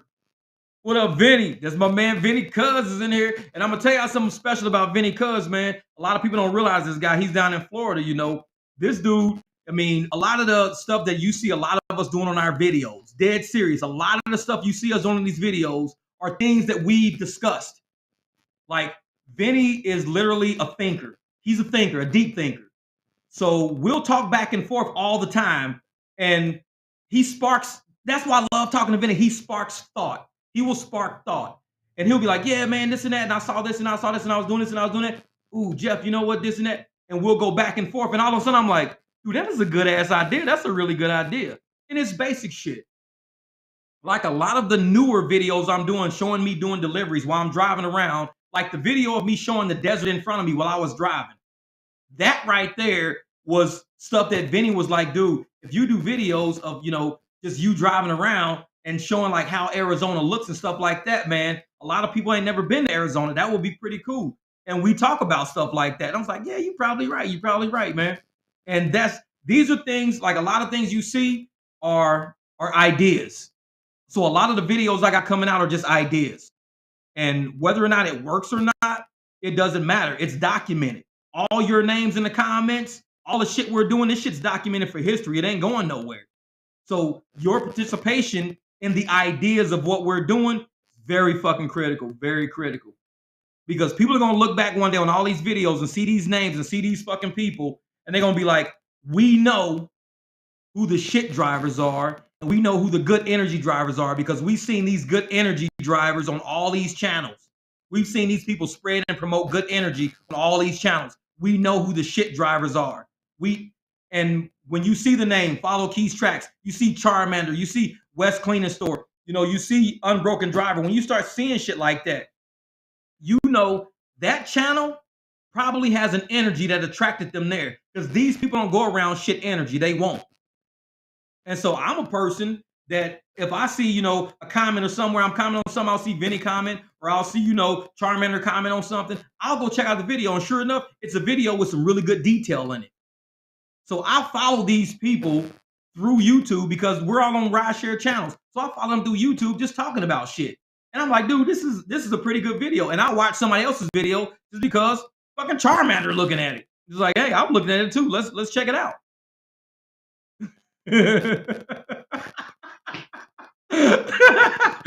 David is done. This dude, I'm gonna tell y'all, man, this dude right here is a clown, man. He is hilarious, hilarious. This is somebody you do not want to eat or drink around. You're gonna be spitting out shit everywhere. His fucking punchlines be killing me, man. His fucking punchlines. That shit's funny. Do not eat or drink if David walks in the fucking building. Don't, because you're gonna be spitting shit everywhere. It don't make no sense. That shit. Man, you're a stupid dude. You gotta be fucking crying to the fucking chocolate. Fucking chocolates or a piece. Man, for real. This dude with them damn strip clubs, man. Fucking cherry pie. David's done. He's done. Man, this dude, he is crazy. He's crazy. But man, that's just, hey, that's funny. That's funny right there. And see, this is the kind of shit that people don't realize rideshare is about. It's about funny shit, man. We do some funny shit. And I'm like, we'll sit up there and pick up people. We'll laugh. We got funny stories. People tell us funny stories. Funny shit happens. But that's real. That's rideshare. This shit's real. Rideshare is real. And it's like, exactly. Hey David, you right, man. You have to. You have to laugh at some of this shit. You have to. Just like when Carlos hitting that button going, bruh. It's like if you can't laugh, if you don't have that sense of humor and that personality to be able to deal with bullshit, you're not gonna make it in rideshare. It's gonna shut you down. It's gonna mentally shut you down, especially if you are a person who can't go outside of the rails. Because a lot of times I go outside of the rails to help people, and because it's life. Rideshare is life. It's like real life shit happening. So with your sense of humor, you also got to have, you know what? I can't always play by the rules 100% of the time. I might go in through the fucking exit sometimes just to get somewhere. I might go out the entry just to get somewhere. I mean, there's rules sometimes you don't play by. And that whole thing about that sense of humor, man, you gotta be there. I'm telling you, man. Fucking hey, King James, David's lost it. He has lost it. I swear to God, this dude, the day we all meet him, man, we are done. We're gonna be laughing our ass off, man. Hey, exactly. That's real shit. Hey, but he's right. Cause see, here we got strip clubs everywhere. So we're always, picking up people from the girls or from, skin or bones or whatever. We're always picking up people from all these places. So you never know until you start driving up, you see where you're going. And sometimes it could be just a girl getting off work or a girl going to work. You don't know. But these stories is, man, they legit. They're funny as hell. They funny as hell. Next ride pickup was like, where does she live? I'll clean her garage. Hey, can you come clean my garage? That's a new way to do it. Can you come clean my garage? It's like, oh shit. That's funny, man. Funny. Oh, man, it's funny shit. Funny shit. Man, that's straight though, West. Yeah, people got to start caring for people, man. Because if we don't, if we lose actual humanity and we get stuck into these, that we become robotic. We become robots with this shit. And so all we start looking at is numbers. We stop looking at the people behind these numbers. And that's the problem with a lot of the customers we have that don't fucking tip. They're looking at the number. They don't look at the human behind that number. They don't, when I see something, I go, man, that is a fucking a horrible situation. Let me give this person a little incentive to let them know I appreciate them doing that. It's an incentive. That's all it is. A lot of people say, no, it's for stuff you do. No, that's for stuff I do if we're in the same fucking building and you're sitting at my table. But if I'm in my car and I gotta drive 7 miles to you with no incentive, this is not just walking across the fucking room. A waitress walks across a room. She goes from the bar to the other table, back to the bar. That's it. That's nowhere. We're driving 7 miles through traffic, hitting potholes, damn near getting sideswiped and shit. And you telling me I have no incentive for you? Then I have no fucking food for you. I'm sorry. This is how shit works. So you got to learn to give people incentive if you want. Like they got hiring bonuses. Hey, we give you a hiring bonus if you work here. They don't let you work there and then at the end say, "Oh, before you worked here, we forgot to tell you that we was gonna give you a hiring bonus if you did this. We just never told you that shit." It's like, no, you were told ahead of time. Ahead of time. So what Uber and Lyft and all these apps need to do is just put up like something on the app saying the delivery is $3. The estimated tip is 8. Like right next to it, the estimated tip is 8. So every time you see the estimated tip is 8, you see the incentive there. You already see the incentive. But if it just says $3, tip 0, there's no incentive. So you leave that shit alone. Be like, nah, that's a no tip order. I'm good. And a lot of people say, well, I'm gonna tip afterwards. Be like, I can't, this is not that type of transaction. We are not a restaurant. We are drivers. Shit's different. Shit's different. So oh, time is. I'm just going in and out between channels. Going. Hey, that's what's up, man. Hey, sometimes you do that shit, man. This is popcorn. Sometimes you do that, man. Like, and I'm the same way. I'll be on. I do a lot of weather channels. Like, I watch weather a lot because I think weather affects traffic. Like if it's snowing shit and crazy shit all going on the East Coast and everything, I know that there's won't be flights coming this way or flights going that way because of cancellations and delays and shit. So that fucks up me and my day because I'm like, well, if ain't no flights coming in, me sitting in my driveway waiting on an airport ride, it ain't never happening. I've got to get out into the community. I've got to do deliveries. I got to do something else. So I'm always watching weather channels all the time. And some weather channels, like I'll watch some East Coast weather in like New Jersey, or I watch a New York weather channel, or I watch a Colorado weather channel.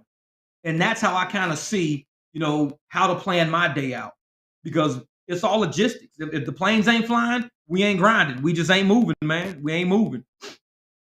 Yeah, a lot of people like that, man. Charmander, a lot of people love the rain because it pulls a lot of drivers out of the market. Like drivers like me, and I know a few guys like me, we don't saturate the market. We get off the road. So the people who are on the road, they are getting banked. Man, they be when I be hearing about people who drive in the rain, how much money they made, they dude, it rained yesterday all day. Dude, I cranked out like $411. Like, what is yeah, man? But see, that's what happens when you pull drivers off the road. And a lot of us will self-pull ourselves off because it gives them a chance to make a lot of money. The drivers who really should be appreciated for that risk of running in the rain and bashing their car up, soaking their carpets and shit. They deserve that money. Go out and get it. Go out and get it. We deserve, hey, we salute you on that shit. Go get it. All right, Charmander. I see you, brother. Yeah. Oh man, Barrett Jackson, King James, man. Barrett Jackson was, I don't know what happened. I saw a lot of nice cars out. I mean, they were everywhere. Nice cars here, nice cars at the gas station, nice cars at hotels. There were no rides. Like, who are all the people at? Where are the people who are supposed to be going to Barrett Jackson? Where are the people at? We see all the cars, we just don't see none of the people.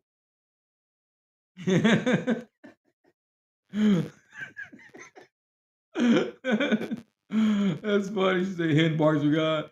And a couple of smell like straight cat crap. Hey, some people it's like that, brother. It's like that, man. Cause and that's the thing about having pets. Like my dogs, I keep them out of my room. I keep them away from all my stuff. Cause pets, they stink. The pet and cats are some of the worst because what a cat will do is it won't like you, so it'll piss on your shoes and shit. Now you gotta wear those shoes everywhere you go. And if they pissed on your shoes, people who don't have a cat will know. Because they'll be like, damn, what the fuck is that smell? That shit smells like pungent ammonia or something. Cat pissed on their fucking shoes. That's what happens. It was like, yeah, and that's key though. That she loves a rainstorm. Yeah, yeah. And that's what it is though, Key. Especially you got a higher profile vehicle too, so you can kind of go through more puddles and shit. But some people with these low profile fucking cars, do shit. That shit'll get caught in that fucking front scoop and everything, and you're done. You're done. But yeah, once it start raining, it ain't nothing but deliveries. Ain't nobody going out in that rain. It's bank, bank. People making money. Oh yeah, yeah, that too. And and that's what a lot of people need to talk about more. Because what happens, like Steven just said something that's important that a lot of people don't discuss. But when somebody gets out of the car to go into a nightclub, they don't always finagle with their fucking phone and tip and everything. They don't do that. Some people just put their phone in their purse. They go into the club, they start drinking, they kick it, they this and that. They get home, they wake up the next day and they go, oh shit, I forgot to tip my driver. Boop, $5.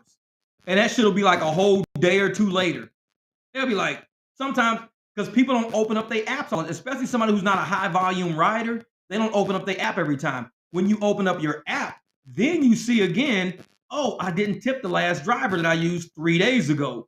I mean, I've gotten tips a week later and shit. I'll just be sitting around like $14.93 a pop on my phone. I'm like, what the fuck is that from? Like three tips, 319, 417, and 615. Like all this shit just start popping into my phone. I'm like, damn, all these tips are coming through at the same time.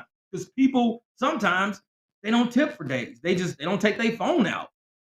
It was like, man, yeah, true, Steven, true, man. Like I said, my dogs, man, and that's why they got their own couch. I can't let them because they be outside, man, rolling around and shit, fighting each other, jumping and doing crazy shit and all that. I give them back. Like today, the pit bull Dash, he should be getting a bath today anyway. So he's lucky that I started messing with this system to see how it works because he should have had a bath a long time ago. But he'll be getting a bath. David is. He said sound like a. He's so stupid. He said the dog licking water. Oh man. Man, David is hilarious, man. This dude, man, this dude. Hey, I'm gonna tell you, if we ever have a some type of weird rideshare comedy show, this dude just need to just sit in the chair and just tell us like stories. Like, man, he is hilarious. This shit, and the thing is, it's all true shit because I know because he's a night driver. So if you're a night driver, you pick up the drunks, the weirdos, the crazy shit, and it's like, man. I'll be like, yeah, I think it's time for me to start delivering some motherfucking hamburgers. It's like this is getting nuts. Mm. Dude, that shit's funny as hell. See the dog licking water. Man, that shit's funny. Man. Yeah. David needs to be opening that, man. That's real shit. Where we at? Oh, what? Damn, we're almost at 2 hours. Oh shit. Yeah. But hey, I'm gonna ask y'all again. Sometimes my camera seems like it's choppy, like my computer's like it's rendering or something weird. I don't know. Is it choppy on y'all end too, or is it only choppy on my end? And is the sound okay? Like I said, Thomas kind of got me earlier to where I'm way back here a little bit. So hopefully the sound picks up okay. Everything's pretty cool. But I don't know. Hopefully. Because we gotta do our live Wednesday. I know I usually try to drive on Wednesdays. We do Ride Share Garage on Wednesdays, but I've been trying to get out and get money because all these flights be coming in, man. When Wednesday come, everybody's getting cheaper flights on Wednesday. So we're running and rushing and trying to get as much money as we can. So I get caught up downtown. Thanks, Kiki. Crystal clear, crystal clear. Yeah, so I get caught up doing rides when I need to find a way how I can do live on my phone. Like I was looking at getting a new phone, so I've been looking at different phones or whatever. Because what I can do is have one phone running live as I'm driving. So when I'm out Wednesday nights, I can still be, on rideshare, catching up and pitching in and everything. I'll come through drinks. Camera's not good, choppy. Yeah, see, I think that's my computer, man.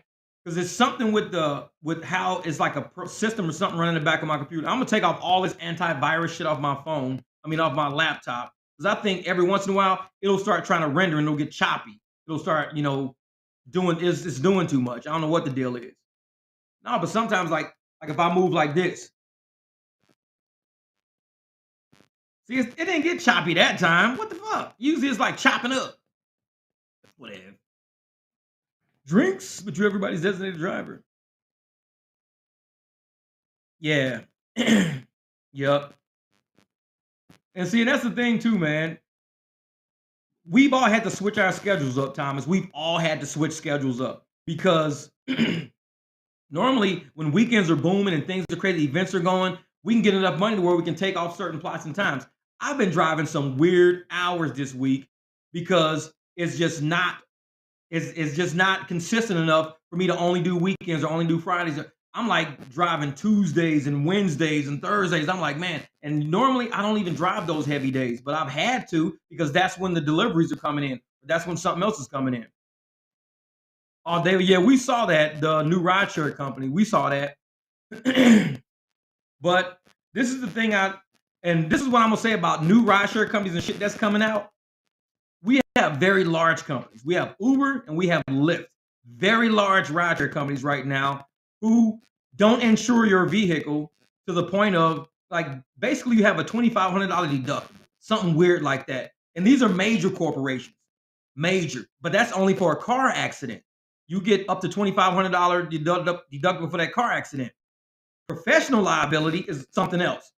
That's for stuff like sexual harassment, assault, whatever crimes that are out there. You have to have insurance that'll cover that stuff. Somebody getting hurt. Let's say somebody's getting out of your car and you got a nail sticking out and it grabs the back of their leg and now they're bleeding out the back of their leg. You could be sued for that. That's not an auto insurance thing. That's a professional liability insurance thing. Now, Uber and Lyft covers that shit right now for everybody. If somebody was to get out of my car and they kind of hit their head or cut their shoulder or something on something I had sticking out, Uber and Lyft covers that. I don't have to worry about it. My car insurance is good.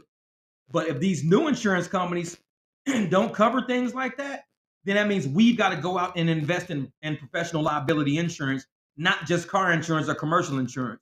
We've got to start insuring ourselves against anything. Walking into a place, getting into a fight with somebody, they can sue us. You know, making a mistake and riding over somebody's bush, they could sue us for that. Anything. I mean, there's so much you could be sued for. So it's cool to have all these new companies coming out, and it's cool to have all these new apps coming out. So light buzz at the end. Okay. Yeah, so I don't know what that is. But it's cool to have all of that stuff, but without, liability insurance. That's the part that worries me. And I'm like, I can't see myself just jumping on a bandwagon of something and I don't even know their insurance policy yet. Like, am I going to end up getting sued and losing my house? It's like they'd be like, "Oh yeah, well we don't insure you against that. That's on you. That's why we only take $10 from every ride, or we take $10 a day or whatever, or we only take 10%." Because they may say we're only in this for 10%. You guys got to cover everything about yourself: liability insurance, commercial insurance, vehicle insurance, property insurance, comp and collision insurance. You got to cover everything yourself. We're only saying, we got people for you to go pick up.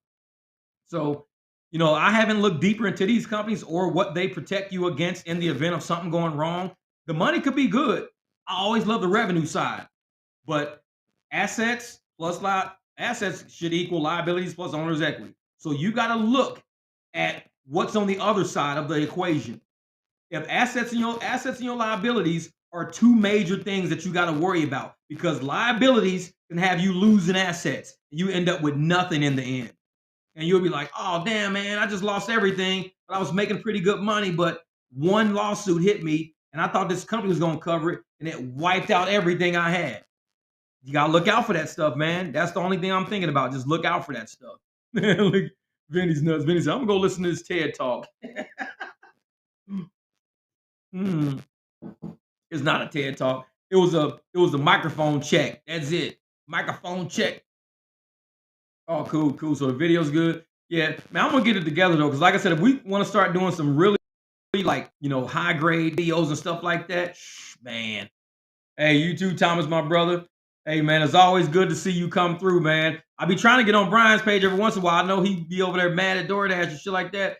He's thinking about getting another job and working or whatever. I want to go over there and check on him, make sure he's good and everything, man. That's my buddy right there, man. I love Brian. He's a good guy. And sometimes he gets stuck in a bad spot. He's just stuck in a bad spot, and these apps are fucking with him. They getting with him and everything. So hopefully, his luck starts changing in Boston. He's got to start changing, getting on that new energy and getting the gear going. These apps are fucking with him real bad. So, Thomas, my man, go over there. Take care of our brother over there, man. Take care of our brother over there, man. Brian, he's a great guy. I like Brian. He's a good guy. So, a house is only an asset once you sell it. Sorta. Well, it's a house. This house, it's an asset to somebody. For me, it's a liability. I mainly have a loan. I have a huge accounts payable or notes payable. So I've got a big notes payable. So that's on that side of the equation. The notes payable sits over here on the liability side of the equation because you have an equal side of the note. Assets equal liabilities plus owner's equity. So my home loan sits on the liability side. So you have to balance it out on the other side. It is an asset, but is it an asset that I own? So I can't call it anything of owner's equity. I have no equity in it, so it's not really my equity. But the home is what it is. I only owe, let's say, 200,000 on it. But if we say the value of this home is 400,000, it's on my books at 200,000, but you've got liability of I owe of 200,000.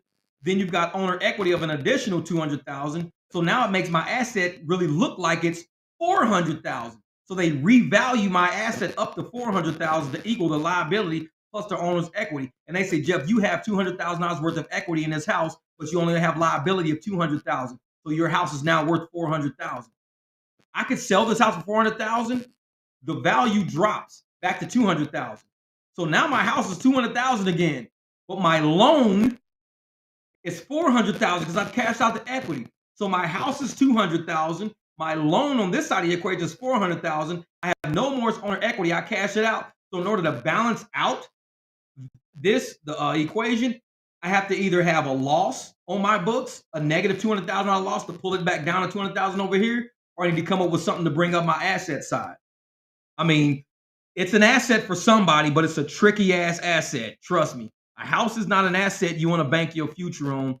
You want to bank your future on how you handle the loan for that house. That's basically what you're doing. The loan is what you're really looking at. The house is nice, great piece of property and everything, but that loan is what you want to focus on because it could go either way. It could really fuck you up because you can sit around and turn on. Vinny made money tonight. You can sit around and cash out that equity, and now your loan is way up here because your house was way up here. But as soon as they revalue that house back down here, that loan is still way up here, and now you got a loss sitting down in your owner's equity section, and that shit hurts. It's like, eee. So I would say it's an asset, but it's a tricky asset. It's a depreciable asset. Land depreciates, houses can depreciate because the older it gets, the more work shit it needs. So it's a game you got to play with numbers. It's a numbers game. It's a numbers game when it comes to house. Mm-mm. X and XL. He's like, I don't do X. Yeah, I'm the same. I only do X if it's booming at the airport. I can't do a regular X, man. It's like it's hard. That's why I rather do Uber Eats. Uber Eats is great, but every once in a while they'll throw me a good X. It'll be like $16 for like 7 miles. Do it. Got it. Yeah. One looks. Yeah, Mondays are like that. And that's what I've been, Charmander, man. Mondays have been really slow, really slow. That's why usually I'll take a Monday off, and I'll just start hitting it Tuesday, Wednesday, Thursday, Friday, and I'll only do a few hours each night because, like I said, I only drive nights. I don't do days. So I'll go out and I'll hit the ground at about 6 or 7 p.m. And that's how I just, by midnight, 1 o'clock, hopefully I've closed out about 200 bucks. I'll be out there, 5, 6 hours. If I can close out 200 bucks, it's a good 5 or 6 hours. If I gotta push it till 2, 3, 4 in the morning, sometimes it happens like that. But Mondays are always dragging, man. Just like, oh man, killing me. But yeah, Monday through Thursday, yeah, exactly. Telling you, man, that's what it is. That's what it is. Monday through Thursday it's a grind. I mean, you gotta dig deep because it's slow and it's like you gotta get out there and really put that effort in. And a lot of people, like I said, a lot of people who haven't been in rideshare don't understand how much of a grind it really is because a lot of these channels won't show the truth. They won't show because everybody wants to be looked at as, oh man, I'm the number one driver in my area. I'm making $400 a day every single day. That don't make you a number one driver. It probably makes you very lucky, which is cool. A number one driver is somebody who can sustain themselves even through like rough periods. If you can go through, a $50 day, the next day a $225 day, you're number one in your family right now because you making it work. That's all that really counts. You are number one in your family. This number one on a chart of drivers across the boards, it gives everybody the illusion that everybody's going to come in making 200 bucks. Everybody's going to just start making 200 the day they start. Ooh, the day I started, I made 200 bucks. Like, dude, there will be rough times and be okay with it being rough times. Don't let it be a rough time and be like, I'm closing this app. I'm done with this app. I can't believe I only made 100 bucks a day. I'm closing this app. It's not gonna work like that. Sometimes you just gotta let that shit roll, man. It's gonna get slow sometimes. It's a grind. It is a grind. That's all it is. It's a grind. You gotta enjoy it. Hey, Charmander, you gonna get that 200. You gonna get it. Yeah, you gonna hit that 200, man. It will send me 3 deliveries, 6 to 12 months. Hey, Kiki, there ain't no way, ain't no way. See, and I tell people these 50 cent a mile is not what we doing, man. 50 cent a mile is not what we doing. We can't do it. We can't do it. But yeah, hold up for a second. Where am I at? Yeah. All right. Oh, it's 8:45 right now. Man, it's 8:45. Hey, we've been online for 2 hours. But I'll be back for a while Wednesday. I'm gonna try to get on Wednesday. I'll probably have to start a little later in my day because if I get on Wednesday at about 7 with Rideshare Garage, it means I'm gonna be on with them for about an hour, 30 minutes, and I gotta hit the road on Wednesday again. But just making sure my microphone setup works, everything sounds cool. I'm gonna be able to go back and play this video back, then I can hear how it sounds. Like I said, I don't have a headphone set. I have no idea what I even sound like. You guys are basically the ears for this video. It's like I have no idea how it sounds. Yeah, it's 10:45 there. Yep, yep. So, man, you guys be safe out there. Keep making that money. Stay on that grind, and just know I appreciate you guys and love you guys bringing that energy to the channel. Keep it coming because when the new people come to the channel, the first thing they gonna do is look through the comments and they gotta check the vibe. They gotta get the gist of what's going on up in here. Because a lot of them, like I said, I check that shit at the door. I'm like, nope, we don't do that around here, man. Check the temperature of the room first. Don't walk in with a fucking coat on if we got the AC ain't on. Like, check that shit. And a lot of people, they embrace that shit on their channel because to them it's traffic. It's subs, it's traffic. They don't give a fuck about the energy. The energy could be so downhill and negative and let's do this shit to the apps and they don't care. They love the traffic. That's what they selling. They're selling their channel. Me, we sell energy, we sell success, we sell the effort to drive. Yeah, man, I gotta sign off, man. I gotta get ready to. It's 8:45 and I've been on for like 2 hours. But like I said, I just wanted to test the equipment. I wasn't even supposed to go this long, but you guys always get me going, man. And then David jumps in the goddamn chat and he just throws everything. We all be laughing for the next goddamn 2 days of the shit he be going through. But yeah, no, I appreciate you guys getting on the live tonight and at least helping, me get the setup right. Because like I said, I don't have headphones. Well, I do got a pair of earplugs, but I'm like, I ain't wearing that shit. Say, if it's fucked up, y'all will let me know. Y'all be like, Jeff, your ass sound like you in a motherfucking tunnel. Shit. All right, my man Charmander. Hey man, you be safe out there too, brother. Get that money. Go out there and bang them pots and pans, man. Hey, I'm gonna ride your ass for that shit all the time. Pots and pans. Please, this is a Dave Chappelle. Hey, real shit, real shit. Hey, what we got? All right, y'all. Charmander's out. Charmander's out. I'm out in about 2 or 3 minutes, so I just want to say what's up. And once again, thank y'all for joining for this live. You know what I'm saying? I gotta get out and get some driving out there. Fly, Eagles, fly! Look at him, shit.